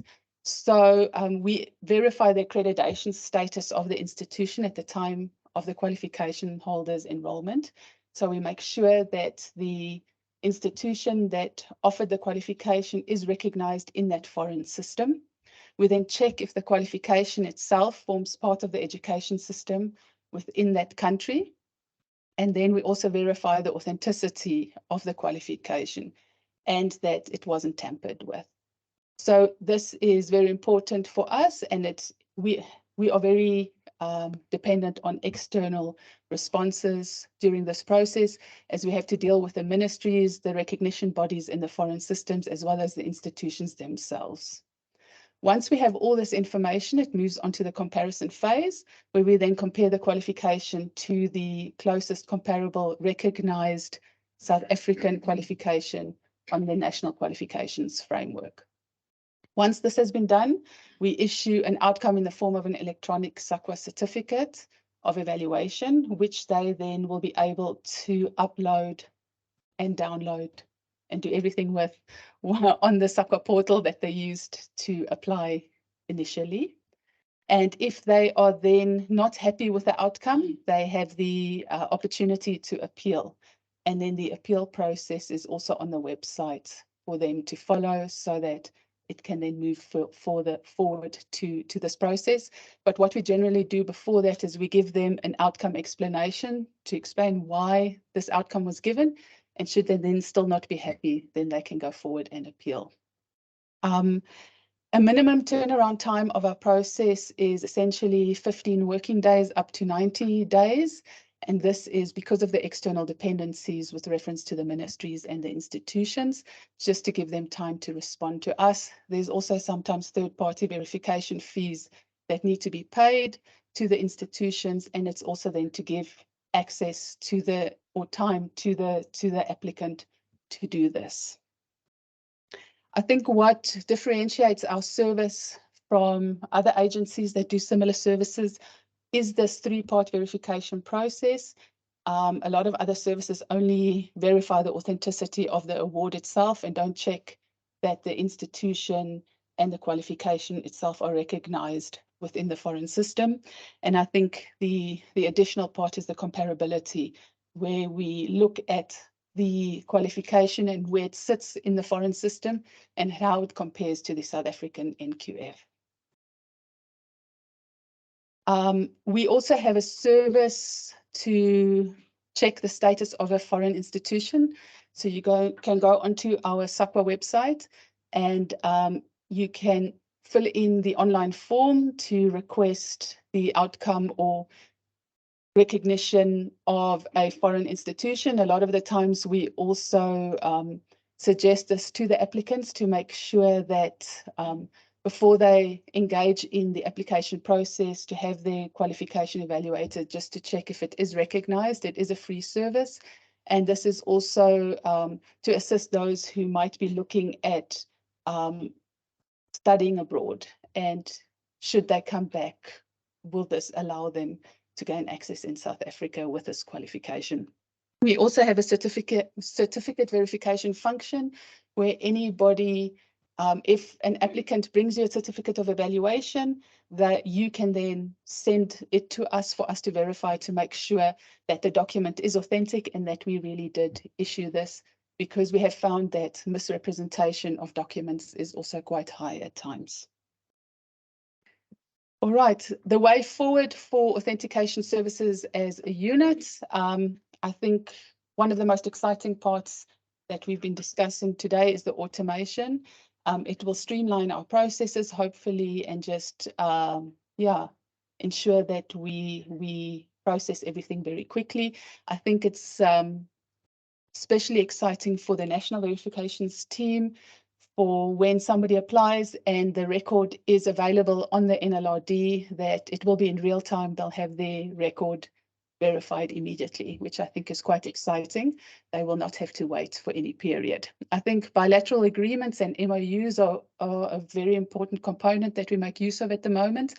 Bilateral agreements are for us very important with the foreign systems, because it does also make our processes easier in that the ministries within the different countries engage and come to an agreement with reference to the qualifications.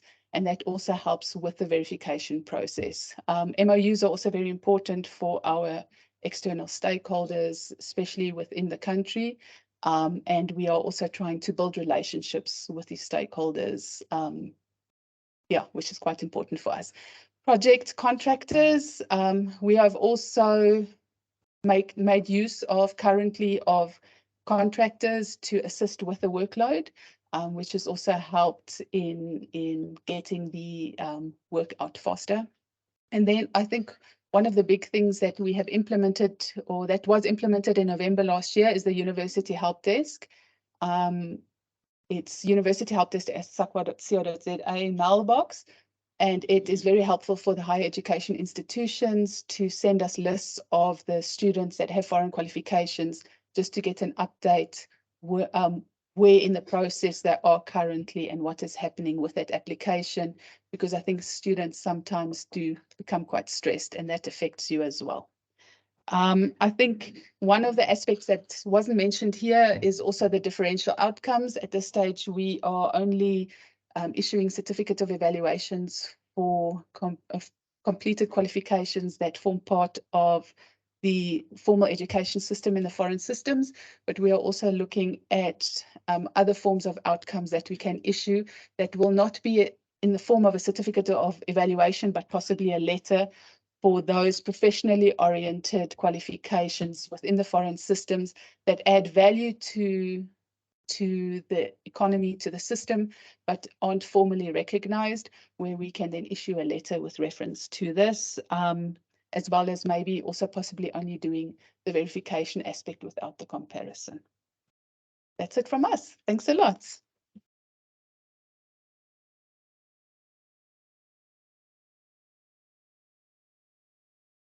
Thank you. Thank you very much. Colleagues online, we keep checking to want to know if we're still together. Any thumbs up, please? You are hearing us. We don't want to lose you along the way. Thank you very much. Thanks, Umzile. Thanks very much for marketing the services of SAQA. I get excited when you talk about that because indeed, I don't know why people go to these other verifications when there's SAQA, you know. I hope I'm not stepping on anyone's toes, but SAQA is mandated and has all the records, you know, that are required. And we are actually going to, once we launch our system, is going to be instant as long as it's on the NLRD. And talking about the NLRD, since we are here at TUT, I hope their records are up to date. Please let us check. I understand they've given us this venue, but this is about work. As I was coming through, I saw there's a graduation. Before we go, make sure that those learners who have graduated is on the NLRD. Thank you very much. All right. Thanks again, Kim. Quite a very important unit that she has, and part of the survival, you know, so to speak, of SAQA in terms of our funding. We are not fully funded by the government, so we operate more as well on a semi-corporate kind of to be able to survive. So Kim's unit works very hard and making sure that we get the required funds. And colleagues, to be honest, there is quite a number of services that would want to avail for free to the South African citizens. And should we get the right funding, we will release quite a number of things that we do as a public entity. And that is the one of the issues that the CEO talks about, that as a public entities, there's quite a number of things that we should be offering services for free. And we are working on that, and we'll be updating you on that as well. So after seeing the pretty faces that did present, I'm afraid the next face is not so pretty, but it is what it is. Yapi, over to you.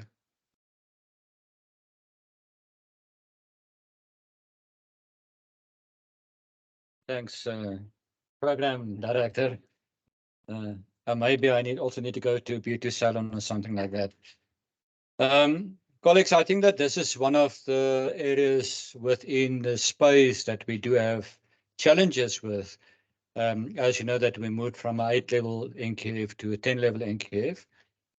And I just want to quickly go through some of the areas. I know that I don't have too much time actually to discuss all of these. But if you look at the SAQA Act, it's basically oversee the development of the NQF. And when you look at the NQF Act, is the implementation and further development of the NQF. But part of the SAQA Act, what we indicated, is registering bodies for establishing education and training standards or qualifications, such as NSBs, and accreditation bodies for the auditing and monitoring of achievements, that's your education training quality assurance bodies. And based on that, there was a question earlier also about the assessment within professional bodies and things like that. When you look at the ETQA regulations, it provided for secondary education and training authorities to delegate some of the functions to providers to do assessments and certifications. And within the NQF Act, that changed, and the quality councils are responsible for that at this stage. So, and implementation, as we say, register, I spoke about that on the NSBs and ETQA, so I will not discuss that again. These are just the two regulations that they established or published. And then if you look at the NQF, the 8-level NQF, and this is one of the big differences.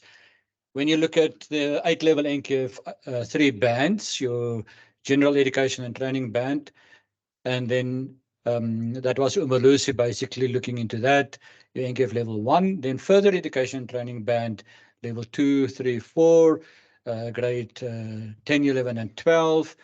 And the previous system allowed also for qualifications on each of these levels, but the unit standards, do I need to duck around? And then the higher education and training band is levels 5 to 8. So again, is that when we look at the structure here, again, I don't want to go into details, but when you look at level 5, if you look at the 8-level framework, level 5, 6, and 7 was basically about the certificate, diplomas, and degrees. 7 was your honors degrees, and then level 8 was your master's and doctoral. So here you can see that they expanded the NQF to include level 9 and 10 for your master's and doctoral, as well as making provision for qualifications within the OKSF space. And this is one of the challenging areas for SAQA this year, is that the ministerial determination in 2020 determined the registration end date for all pre-2009 qualifications in 30 June 2023, as well as unit standards associated to that qualification. The matter is that when you really look at the ministerial determination, when the minister determined the sub-frameworks in 2013, it was already stated there that all your historical pre-2009 qualifications will end in 2018. And then they came back and said, no, it's too short a period. Can we extend that? And they extended that for 5 years up to 2023. So, but on the other hand is that your last date of enrollment is still 30 June 2024. So you still have 1 year to enroll students, as well as to review the qualification and align the new qualification to the OKSF policy. Then, as we spoke about aligned versus non-aligned, is that these are the sub-framework policies that we need to consider in looking at qualifications and evaluating qualifications. I indicated earlier that CHE already embarked on an alignment process. They categorize as a Cat A, B, and C, where A is just title changes, maybe credit changes. And what's also important, please remember that when there's a reviewed qualification and a title changed, then we need to give us new SAQA ID. The system requires that. It's not that we can say we keep the old ID. The same thing if there are changes to credits, levels, or 50%, or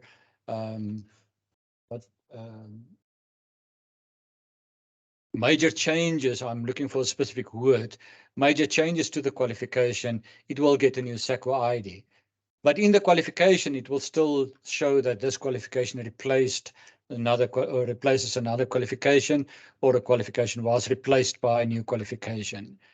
On the alignment process, like for example, your baccalaureus, oh, no, there's spelling not in Ian's, baccalaureus atrium to Bachelor of Arts, and your B Juris and B Proc and all those two titles that everybody understand.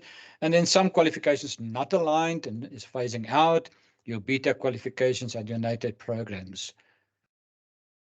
Then this is some of the, and this is very recent. It's not that I went back in time, but this is maybe time in 2 months. If you look at some of the advertisements that you do get, applicants must be in a position of a grade 12 certificate and a national diploma in survey and cartography at NQF level 6. on the system, we don't have a national diploma anymore. It's only diplomas. But remember that all qualifications registered, even if they reach the registration end date, it's still a valid qualification. The learner still obtained that qualification. So a grade 12 certificate is that, what are they looking at? Is that senior certificate? Is it a vocational certificate? So these are the questions that we do get. Then you say minimum of grade 10 or ABET level 1, or ABET level 1 and then 4. So we take that is ABET, that is NQF level 4. And when you look at grade 10, that is actually around level 2. And you ABET level 1, it may be that to say NQF level 1, ABET 4. So that is also that people need to be clear on how do they advertise for these when they ask for or in the recruitment process. And then again, is that I highlighted again the national diploma, is that people need to understand that there are the changes and alignment from national diploma back to diploma. A 4-year degree, NQF level 7.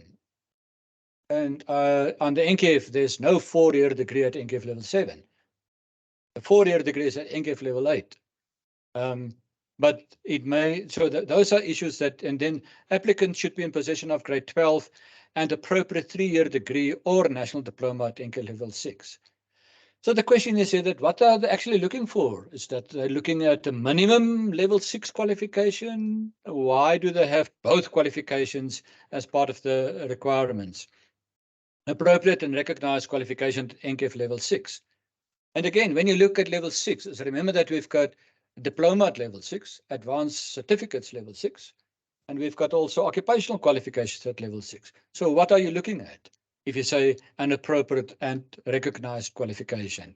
So recognized also said recognized, it should be a registered qualification. And based on that is that what we did is that we did an evaluation or a comparison of qualifications from the 8 level to the 10 level. And you can see that basically is that all qualifications from level 1 to level 4 basically the same. The NSB regulations, but it provided for a national diploma or a diploma from level 5 to level 8 with a minimum of 240 credits. And this is again when we look at comparability or equivalence, because we need to look at what do we mean by that if we say that it should be equivalent. So a person who completed at level 5, and this is some of the debates that we do have with when the verification letter is issued. It is stated there that it was registered NQF level 6 on the 8 level framework, but now maybe level 7 if I speak about a degree on the 10 level framework.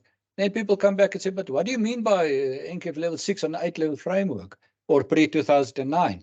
Because they require, I need to have a level 7 qualification. And when you look at the teach-up dates for especially national diplomas, BTECs, MTECs, and DTECs, basically this year, maybe next year, is to say that that's the last date of enrollment, so achievement. So if a learner achieved this year, what's the age of that learner? Maybe about 25, 30. So still about 30 years of work life. And that qualification is now achieved on the 8 level framework, not on the 10 level framework. So that's why we need to look at to say, and there you can see that the national diploma at level 5 is questionable. We need to look at to say, are we doing that?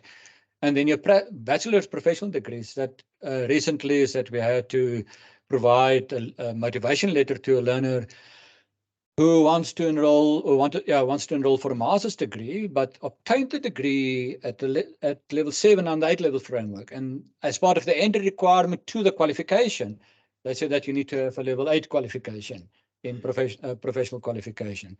So these are a comparison that we complete and that it's also available to make sure that people understand that if you speak about the 8 level NQF and the 10 level NQF. So the 8 level NQF is will still be part of the NQF for quite a while. Colleagues, thank you very much for that. Take some time. Thanks very much, Yapi. That is much appreciated. I hope colleagues, again, you are noting down the questions, only pressing questions, and also the colleagues online are putting their questions on the chat. Oh, Nicholas, it's a selfie. I thought. Okay, thank you. I see you're very comfortable. That's good. You know, I passed my my first degree by repetition, going over and over what I was told. So I believe in repetition. Colleagues, let us make sure that TUT has uploaded all.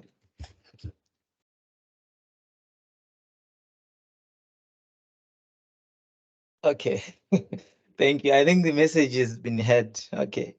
Colleagues, we're going to move on, and I think after the next presenter, we are going then to look at the questions and answers on the four presenters would have done.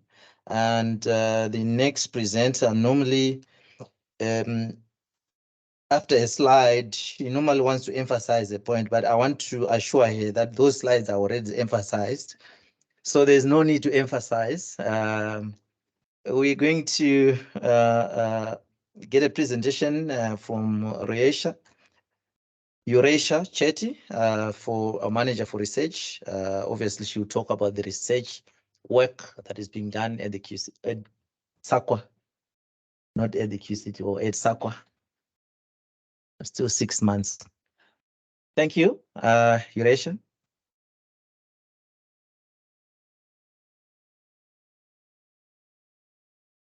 Thanks very much, Innocent. And good day, everyone. I'm going to give you a very brief overview of the research function at SAQA.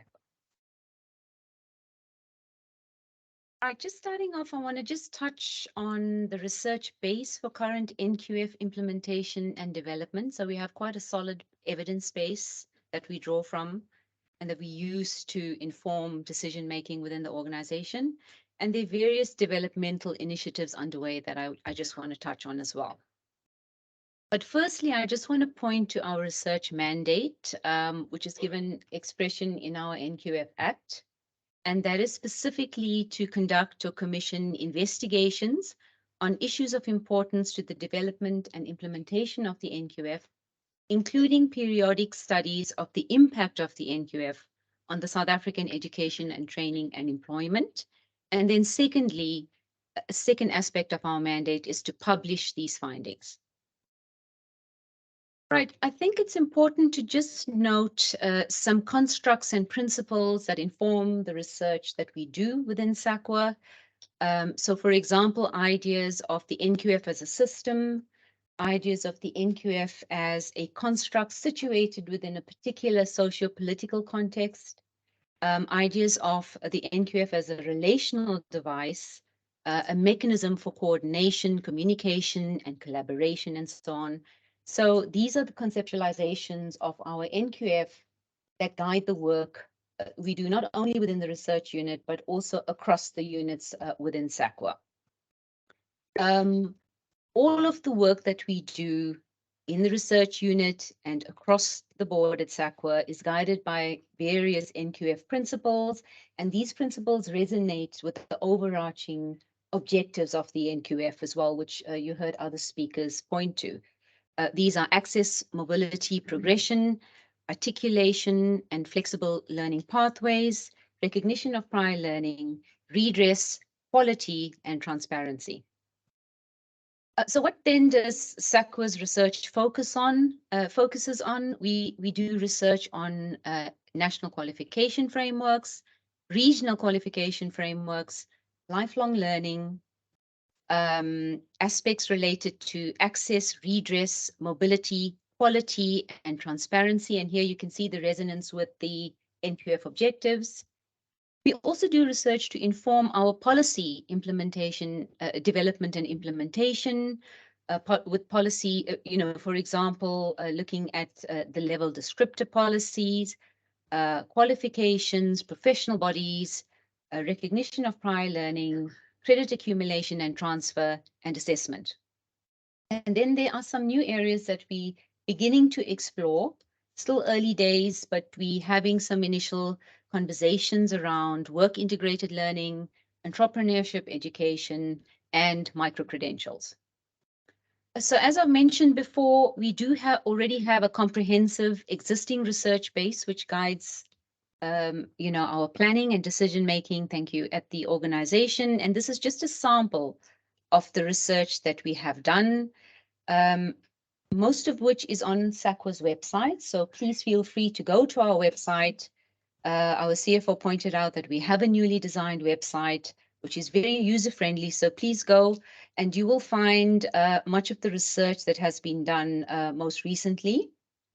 Some of the research has been on aspects such as recognition of prior learning, lifelong learning, learning pathways and articulation, NQF impact studies, two of which were done under the SAQA Act and many others under the NQF Act. We've studied NQFs internationally, done some research on professional bodies, and I know there are some professional bodies represented in the audience, and we'd really like to thank and acknowledge you for your participation in these professional body studies, without which we wouldn't have such rich information and data. And then we've also published various SAQA bulletins, which you will find on our website. There are various interesting developmental initiatives underway that I want to just briefly point to. One of which is what we are calling Unfurling Post-School Education and Training, the UPSET project. This particular project, and I know Prof. Lawton is in the audience, is being led and driven by Prof. Lawton and his team at the Durban University of Technology. SAQA is an important stakeholder and role player in this particular project. And the main objective of this project is to take articulation to scale. Now, this particular project was informed by SAQA's National Articulation Baseline Study, which was undertaken a few years ago in partnership with DUT. And the focus now is on taking articulation to scale across the 9 provinces. So it's about having articulation hubs, 1 in each province. And we've already had about 4 articulation hub launches. For example, in the Western Cape, in KZN, in the Free State, if I remember correctly, in Limpopo province, and we're also having the Gauteng Articulation Hub launch today at TUT in this very same venue, and we may actually see some of you in the audience during that event as well. Another developmental initiative is the Higher Education Reform Experts initiative called HEARSA, and that in a nutshell is about capacitating the higher education institutions, particularly the universities of technology. And the focus areas are work-integrated learning, entrepreneurship education, and competency-based teaching and learning. But it's also about forging and establishing networks, deriving developmental strategies, and also about policy alignment and development. We've done a lot of work in strengthening learning pathways. This is to ensure a sort of mobility of learners. The areas that we've considered at this particular point in time, not to the exclusion of others, is community development, child and youth care, early childhood development, engineering, and tourism.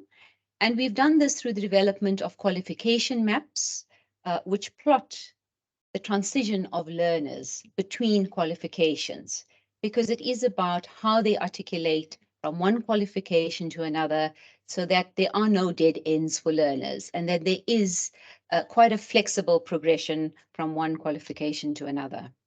The NQF in Curriculum project is quite an interesting one, which is about growing awareness amongst learners and teachers.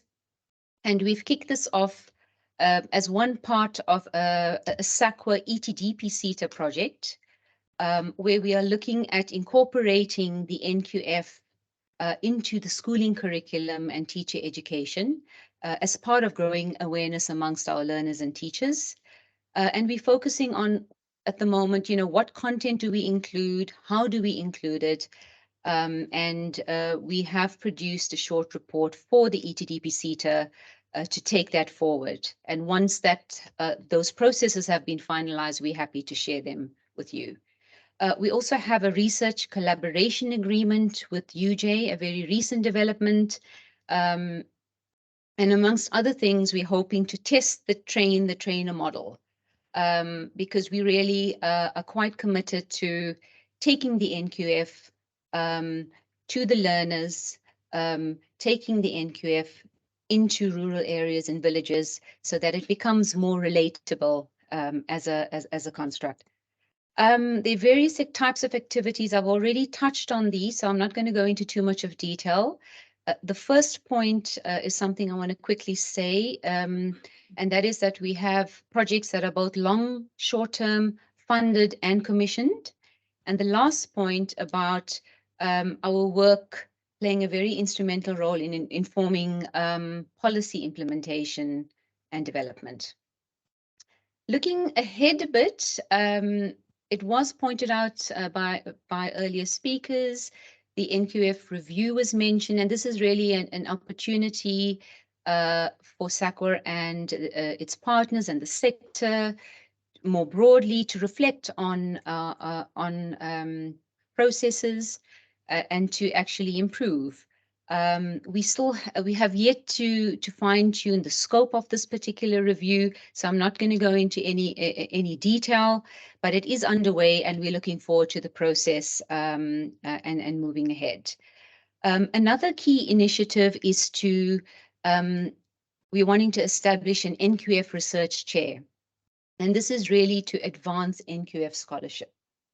And one of the key mechanisms we believe will enable us to achieve this in the broader education and training sector to achieve this is by establishing a dedicated NQF research chair in a university setting.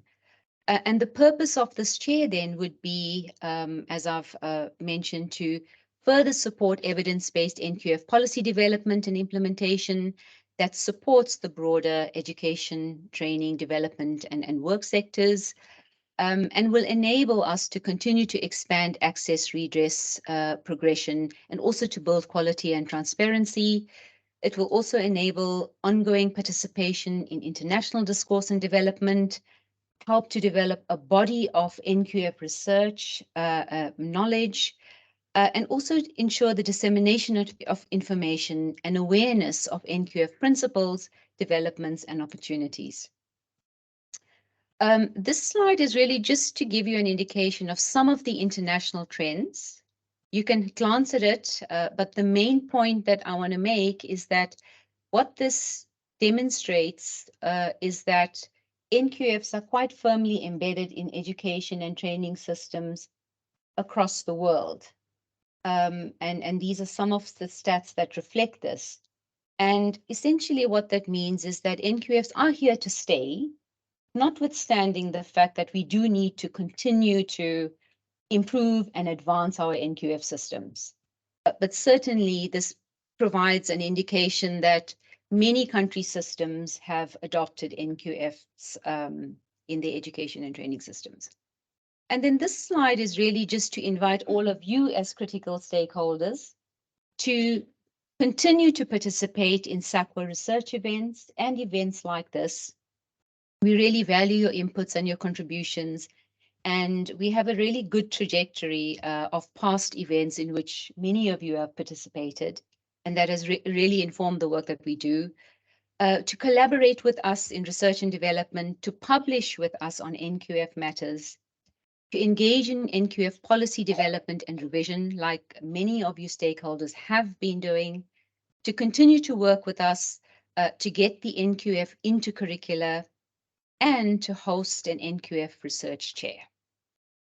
And I'm going to leave it at that for now. Thank you.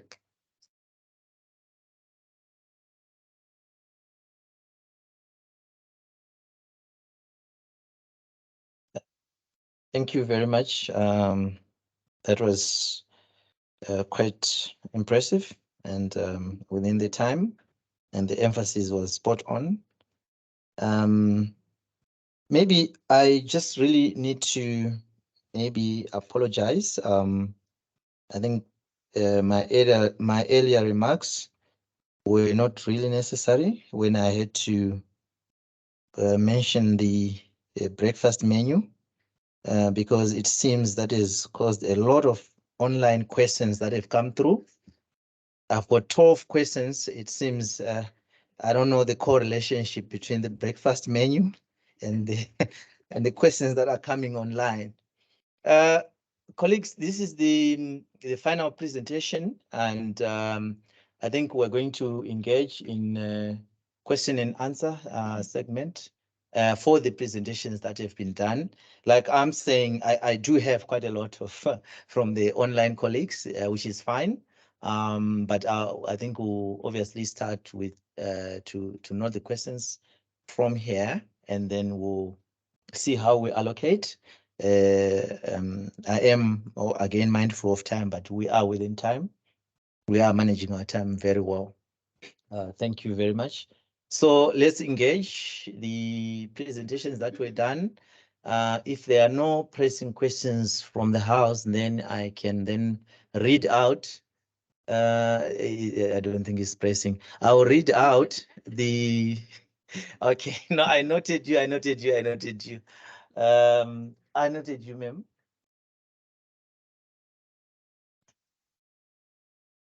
Okay. Where are the roving mics? Thank you. Please help me to. I think we've got about five people. Hi, everyone. My name is Natalie. I just have a few questions, specifically around foreign qualification evaluation. So I just wanted to know if someone has been issued a certificate already, is there a way to apply to revise the NQF level of the granted certificate if they perhaps have additional motivation that they can provide? Is there a way to do that? Or is it recognized as, would it be like a new application that they would need to do? So that's just on if there's a query to revise NQF level and the person wants to apply for that. The other question I had was just in terms of what happens when people, especially people that were granted original SAQA certificates before the e-certificates, if they lose their certificates. Is there any kind of database to replace those, or do they have to reapply again? And also in terms of the e-certificates, you know, for how long are they able to download that? How long does it basically remain available to them to use that? And then I think just the last question is, I mean, we find a lot of our clients that have queries in terms of their verification processes where, you know, they don't sometimes receive emails from SAQA, but then maybe there are some challenges in terms of the details on the verification request that they're not sure of, or where the institution mentioned is not the one that they basically attended. So essentially, you know, where would we be able to direct our queries in terms of, you know, payment queries or verification queries where, you know, the person has perhaps struggled to get a response in terms of that? Thank you. Thank you very much. The team noted. Yes, at the back, and then somewhere here. Oh yeah, there.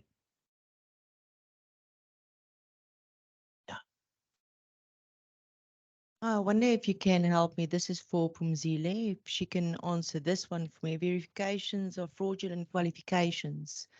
Is there any other unit in SAQA that can assist providers where we can actually tell you where the fraudulent certificates are being sold? These are for trades, occupational qualifications, and grade 12s. So they go for cheap, 200 Rand, and you get it. So if you've got a unit that will assist us and protect the whistleblowers, I'll appreciate it and I can share it with my network. The next question is, I really watched the slideshow, and Mr. Nell, I really like your answers. You showed that all the different NQF levels is 120, and then it goes to 140, then it goes to 360, and then I lost my maths because I don't have my glasses on. But how do we go over to occupational qualifications if there's qualifications that are registered by SAQA for 30 credits and it's a learnership registered by DEET? I'm a bit confused, but if this conversation should go on a one-on-one, I'll be available. Thank you. Thank you very much. I think your questions will be noted.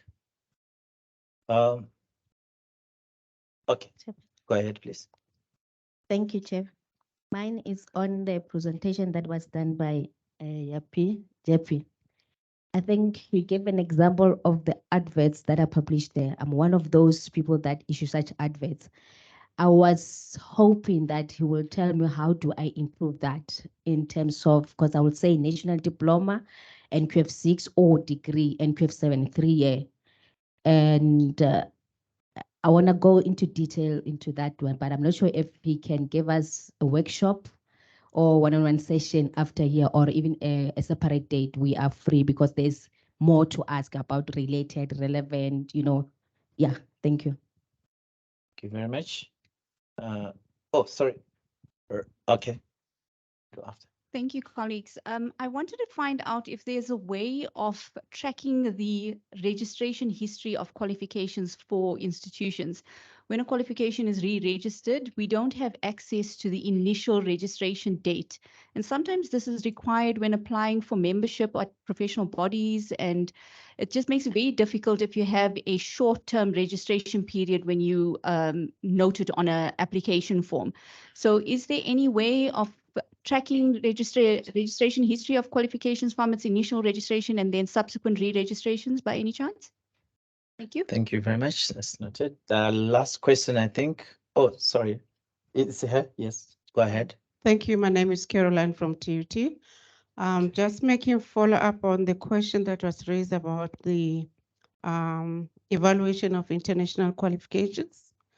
I'm interested in knowing whether after issuing the evaluation certificate for an international qualification, you do then take that information into the National Learner Record Database, or do you have two separate databases for qualifications that are issued by South African qualifications and those that are verified by SAQA and issued by the international institutions? Thank you. Thank you very much. I'm sure that will be answered upon verification of whether TUT has fully uploaded their learner data records. Today, we really appreciate it. We just know whether you will be sharing this with it. That question I'll take. Thank you very much. Definitely we'll share. Colleagues, I do have quite a number of questions, like I said, from the colleagues online, but I think we can take the last question here in the house. Then I'll read through the questions that we do have here. Then we'll allow the colleagues to do justice and try to respond to the questions. Thank you. Please go ahead. My name is Leborag. My question is for Mr. Nel. My question is in terms of the legacy qualifications that will be expiring on the 30th of June. Is there a way in which SAQA can speak to QCTO and CETA so that they can make communication available for other entities or other stakeholders or our clients? Because after June, they will not give us any opportunities, because on our certificates of accreditation, it is stated that our accreditations are expiring on the 30th of June. So the part where it says learners can be enrolled up until 24, they don't care for. They want to see communication from either the Department of Higher Education or an accrediting body that says learners can still be registered after the 30th of June. Thank you. Okay, thank you. Those with the powers, switch off the mics now. Last one. Thank you. My question is very simple. I'm Batabile from University of Pretoria. Firstly, I'd actually like to say thank you very much to SAQA.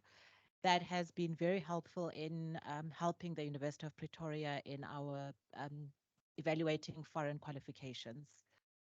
Just a quick question for Kim. With the take of the recognition status of foreign institutions, what is the time frame from submitting an application to check the recognition until actually receiving feedback?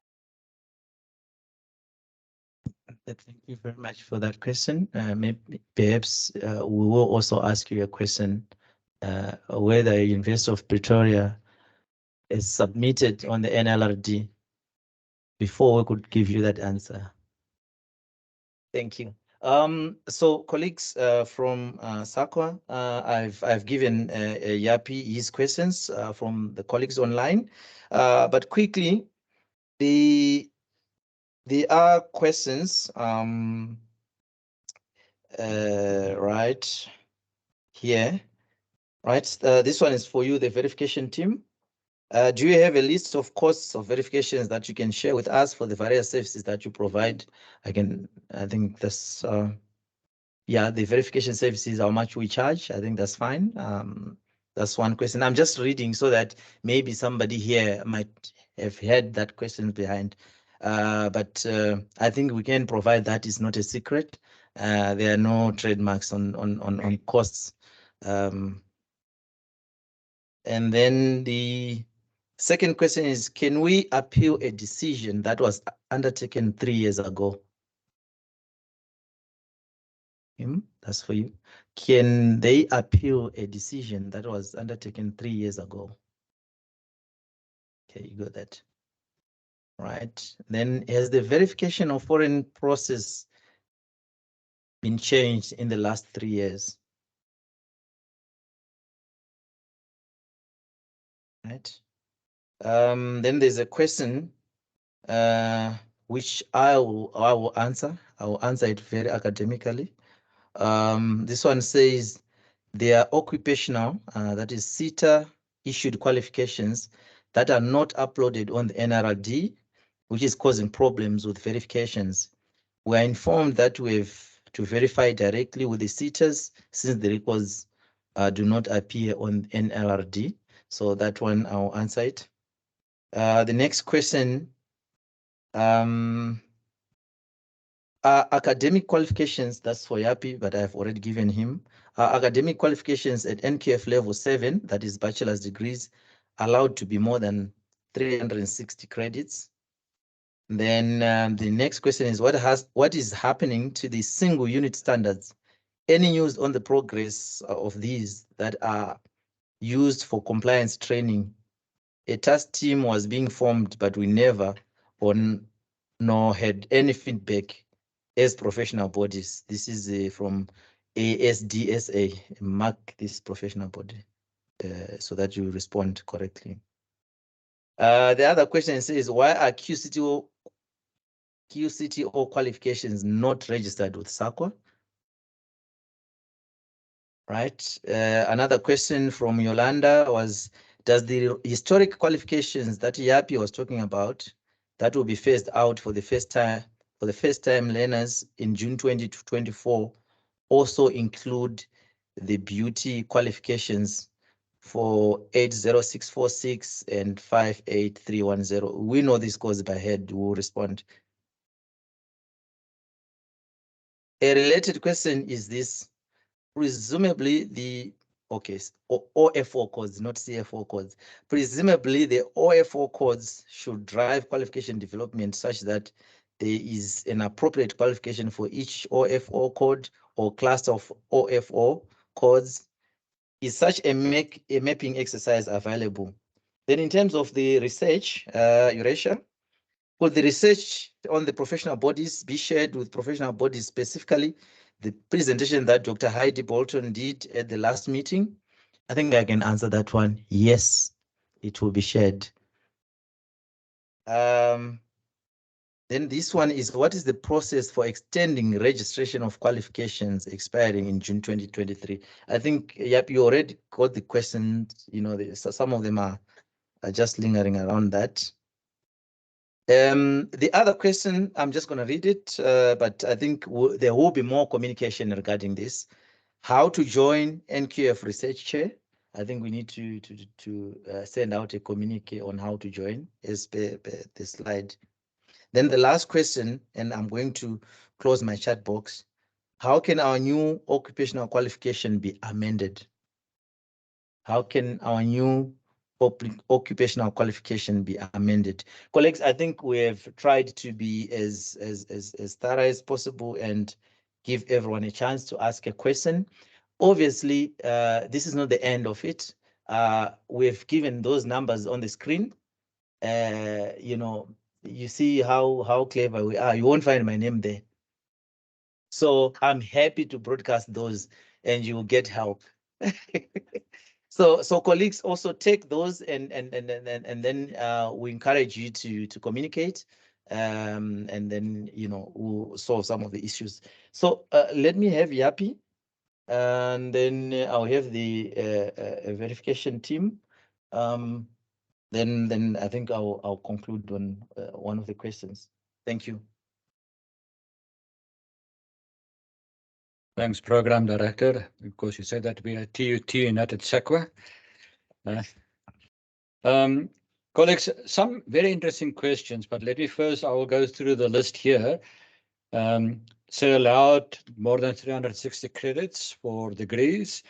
It depends on the type of qualification approved by CHE or recommended by CHE. I think that they allowed about 20% additional credits. That's what they indicate. If you look at some of the credit qualifications, now I'll take, for example, the teacher qualifications, although 480 credits at NQF level 7, the qualifications do have around 420 credits in the rules of combinations. So yes, it is allowable.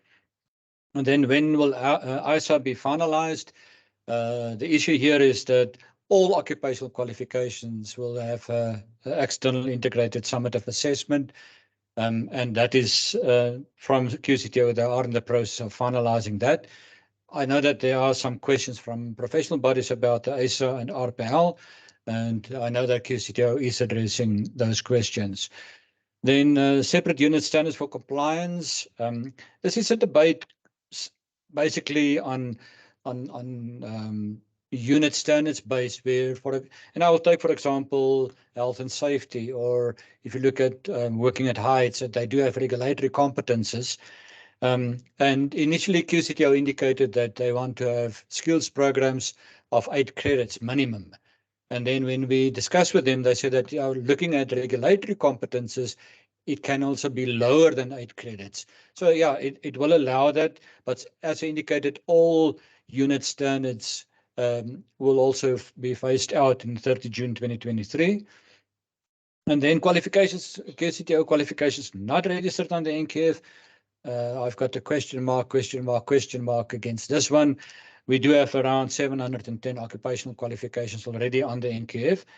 And I think that maybe I can answer the question about the 30 credit qualification, is that the old, if I say old OQSF policy allowed for full qualifications with at least 25 credits.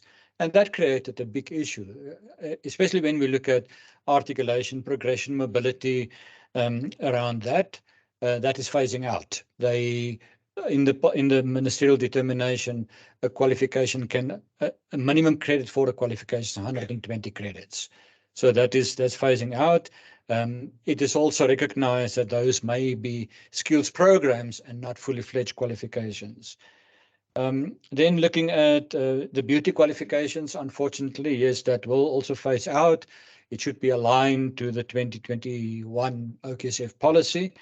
And hopefully they will do it soon. Otherwise, I think the ladies will have problems not be beautiful anymore. But then on the OFO codes, we do have a challenge on that to say that if they use the OFO codes to develop occupational qualifications, is that many times what happens is that the qualification developers use the tasks in the OFO code as the ELOs. And we say that that cannot be, because an exit level outcome is much broader than a task. So that is, and many times also that when you look at, if they base it on the OFO codes, there are also proliferation of qualifications. And what we indicate is that they may have one broader, if I can say broader qualification with different specializations that may address the UFO codes. Then looking at workshop one-on-one, yes, please, if you feel to that, please contact me. You see, my name is also not there, but you can contact me. We can look into that also to see how we can do that.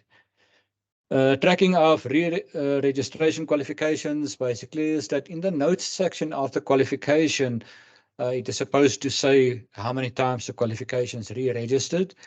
Part of our review of the NQF system, meaning about the automation process, to say that in the qualification document on the NLRD or on the NQF MIS, we would like to have a column there, first registration date, so that then on the re-registration people can see when it was first registered. Legacy qualifications, I know that there was a question, so that sent it out. We are, let me say, we did discuss it with QCTO. We were informed that they are sending it out, that we actually told them that providers saying that our registration date 30 June 2023, accreditation status. But the point is that there are still learners that in the system who's going to assess those learners. So that's what we asked him, please send it out. We agreed that we will have a dual communication around that. Extending qualifications, I don't think that will be really possible. So that's already now 10 years down the line. So how long can we still keep the qualifications for re-registration? Then how can new occupational qualifications be amended? As part of the process within QCTO that they discussed with SAQA, is also the alignment of the registered OQSO qualifications against the new one in 2021. And I think that is time to review your qualification. Remember also is that we do have a registration end date for qualifications, but if there are new developments, there's nothing wrong to say that you would like to amend or review the qualification to make sure it's still meeting the market requirements. I see that our program director is sitting on his chair, jumping up and down. I think that there are ants on the chair, but I'm finished. Thanks.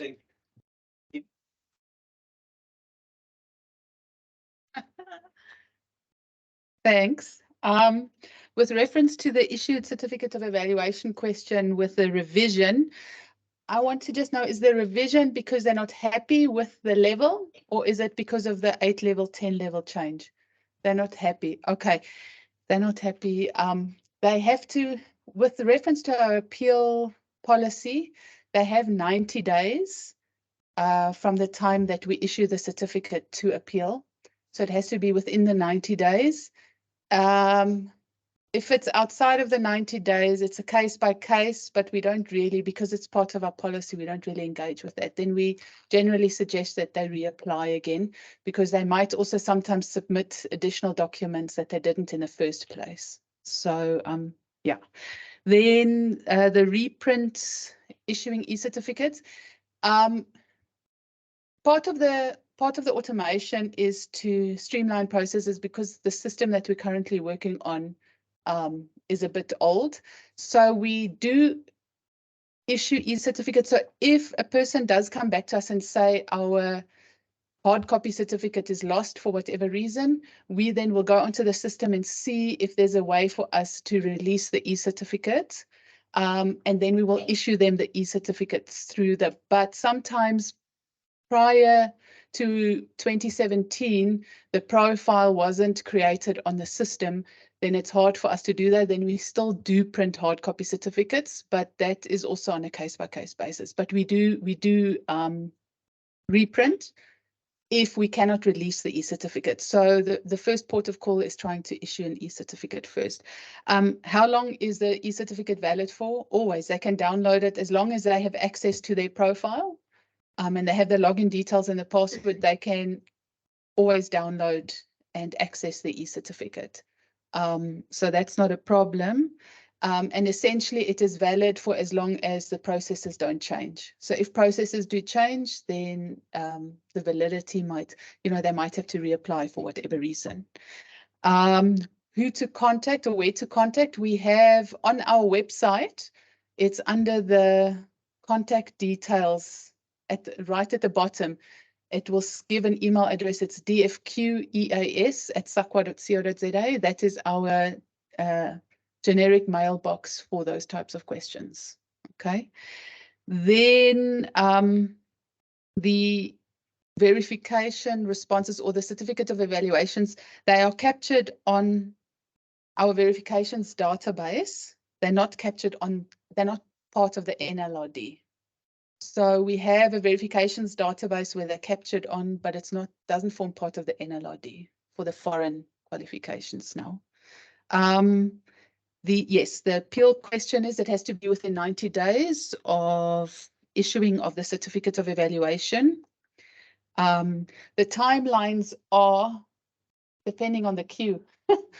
So when people apply, you know, we have to register it. So we have to screen to make sure it's compliant or non-compliant. And once it is registered, then it's in the queue for verification. So then it's assigned to someone to do the verification. And then from there, they initiate the process. So sometimes it can be 3 days, sometimes it can be 2 weeks. So it's very difficult to say. But as soon as it's registered and it's assigned to someone, it will be initiated. So it should be fairly quick. Then also the last question that I have on here is, has the foreign process changed in the last 3 years? No, it has not. Prior to 2017, we did not necessarily verify all qualifications that came through us, only if they looked suspicious or something didn't look right. But from 2017 onwards, we verify 100%. So the processes did change from 2017 in the sense that we verify the authenticity of the award. We've always verified the accreditation status of the institution and the qualification itself, not necessarily the award, but from 2017, it's 100%. So any certificate from 2017 that has been issued, we have verified the authenticity of the document. So anybody prior to 2017 is not necessarily like that. So if you do receive a certificate of evaluation and you do question that, then you can reach out to us, but it doesn't necessarily mean that we did verify at that time. But no, the process hasn't changed in the last 3 years. That's me. Thanks. Thank you. Thank you very much. I hope there is no any other question that is quite pressing. We are in time. I am the program director, and what question I answered for you, Pumzile? Okay.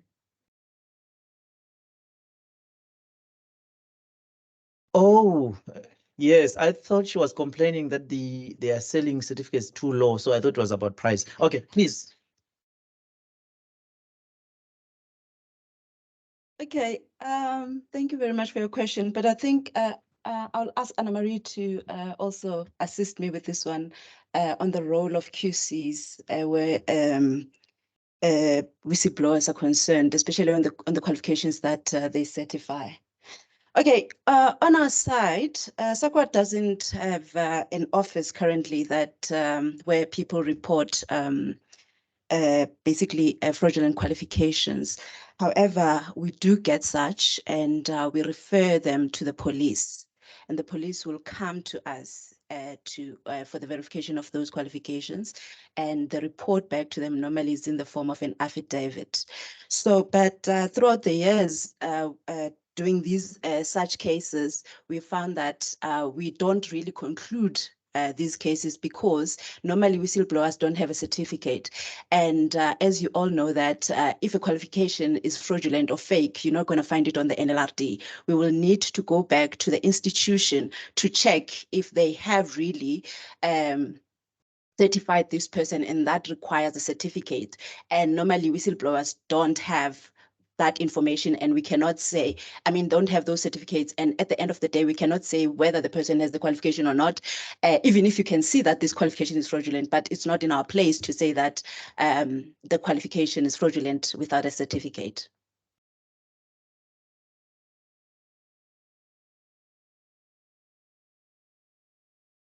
Sure, that's a thorny issue. You can just go on any Facebook site and you can just Google, and those sites are opening, like you close this one, that one opens. So unfortunately, these are a process where SAPS must be involved. So the organization that the issuing body can do the verification of the qualification, and if it is misrepresented, it's only confirmed as fraudulent when it has gone through a legal process as well.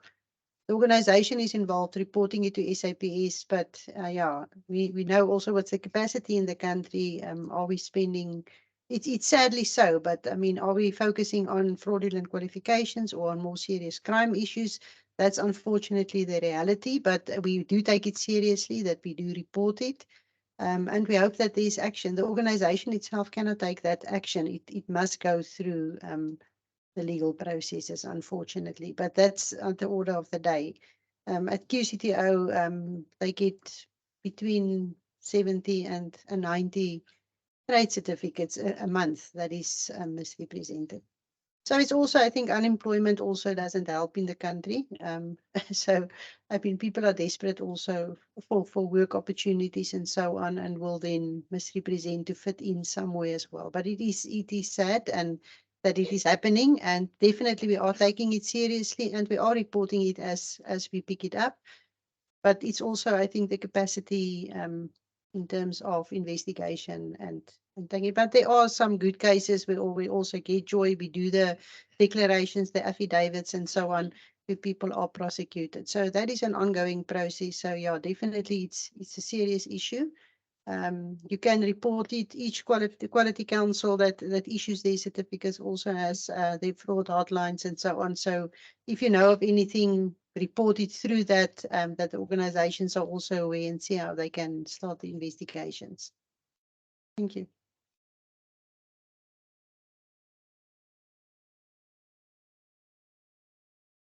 It's just, thank you. I hope your question has been answered.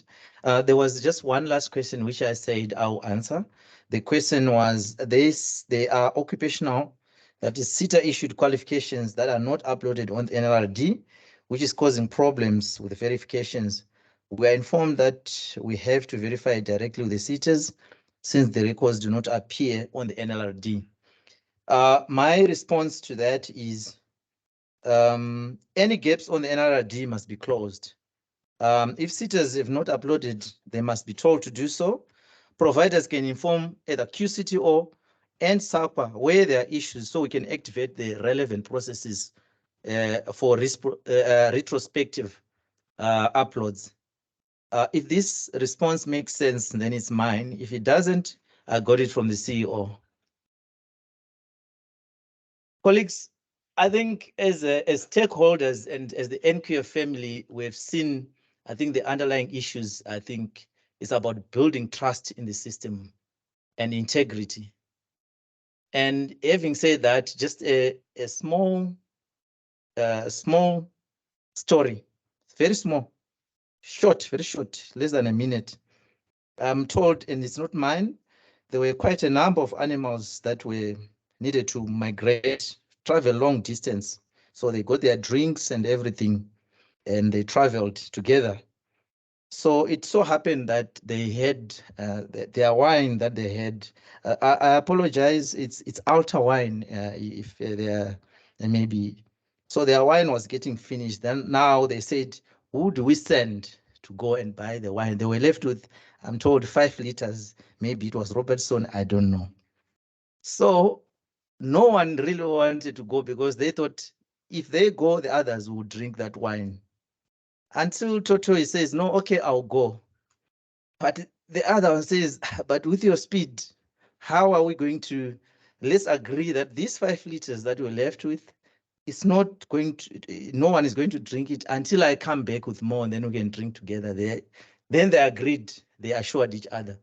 So Toto went 1 day, 2 days, 3 days, 1 week, Toto is not back. Then they said, look, we're now thirsty.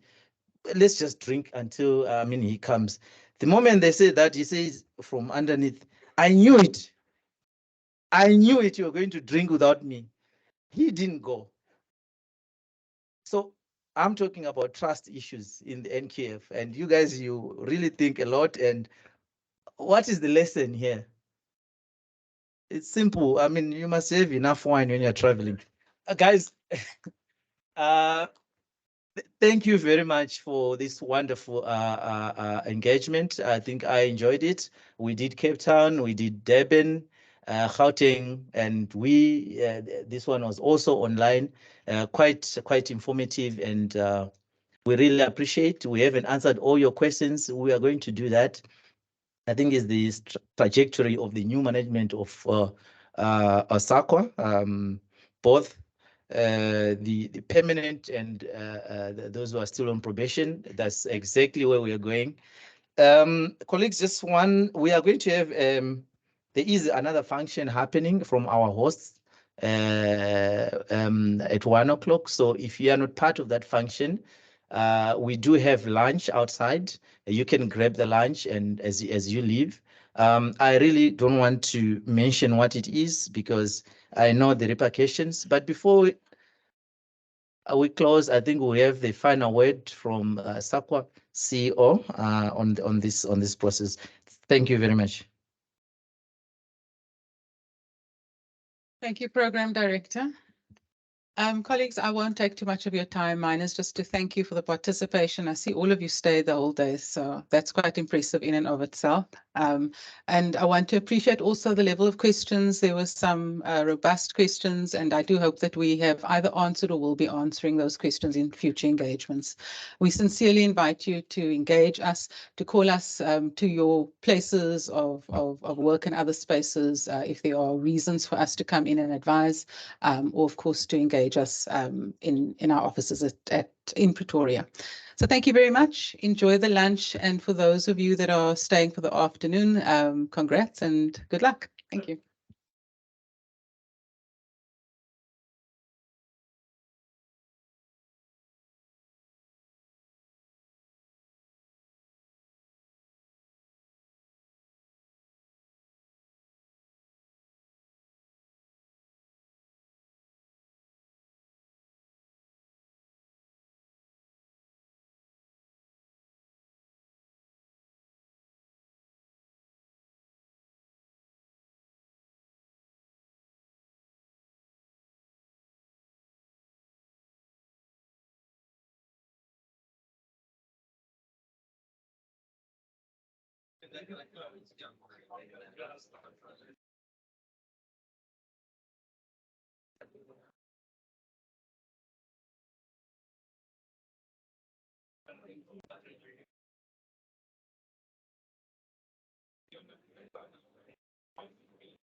Isabella, for the next session.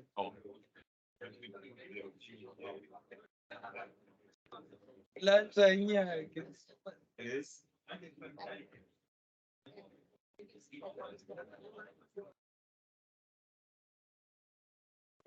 I've asked Prof. Morton to send his presentation to my email, but I don't know if he has connectivity. Okay, I connected.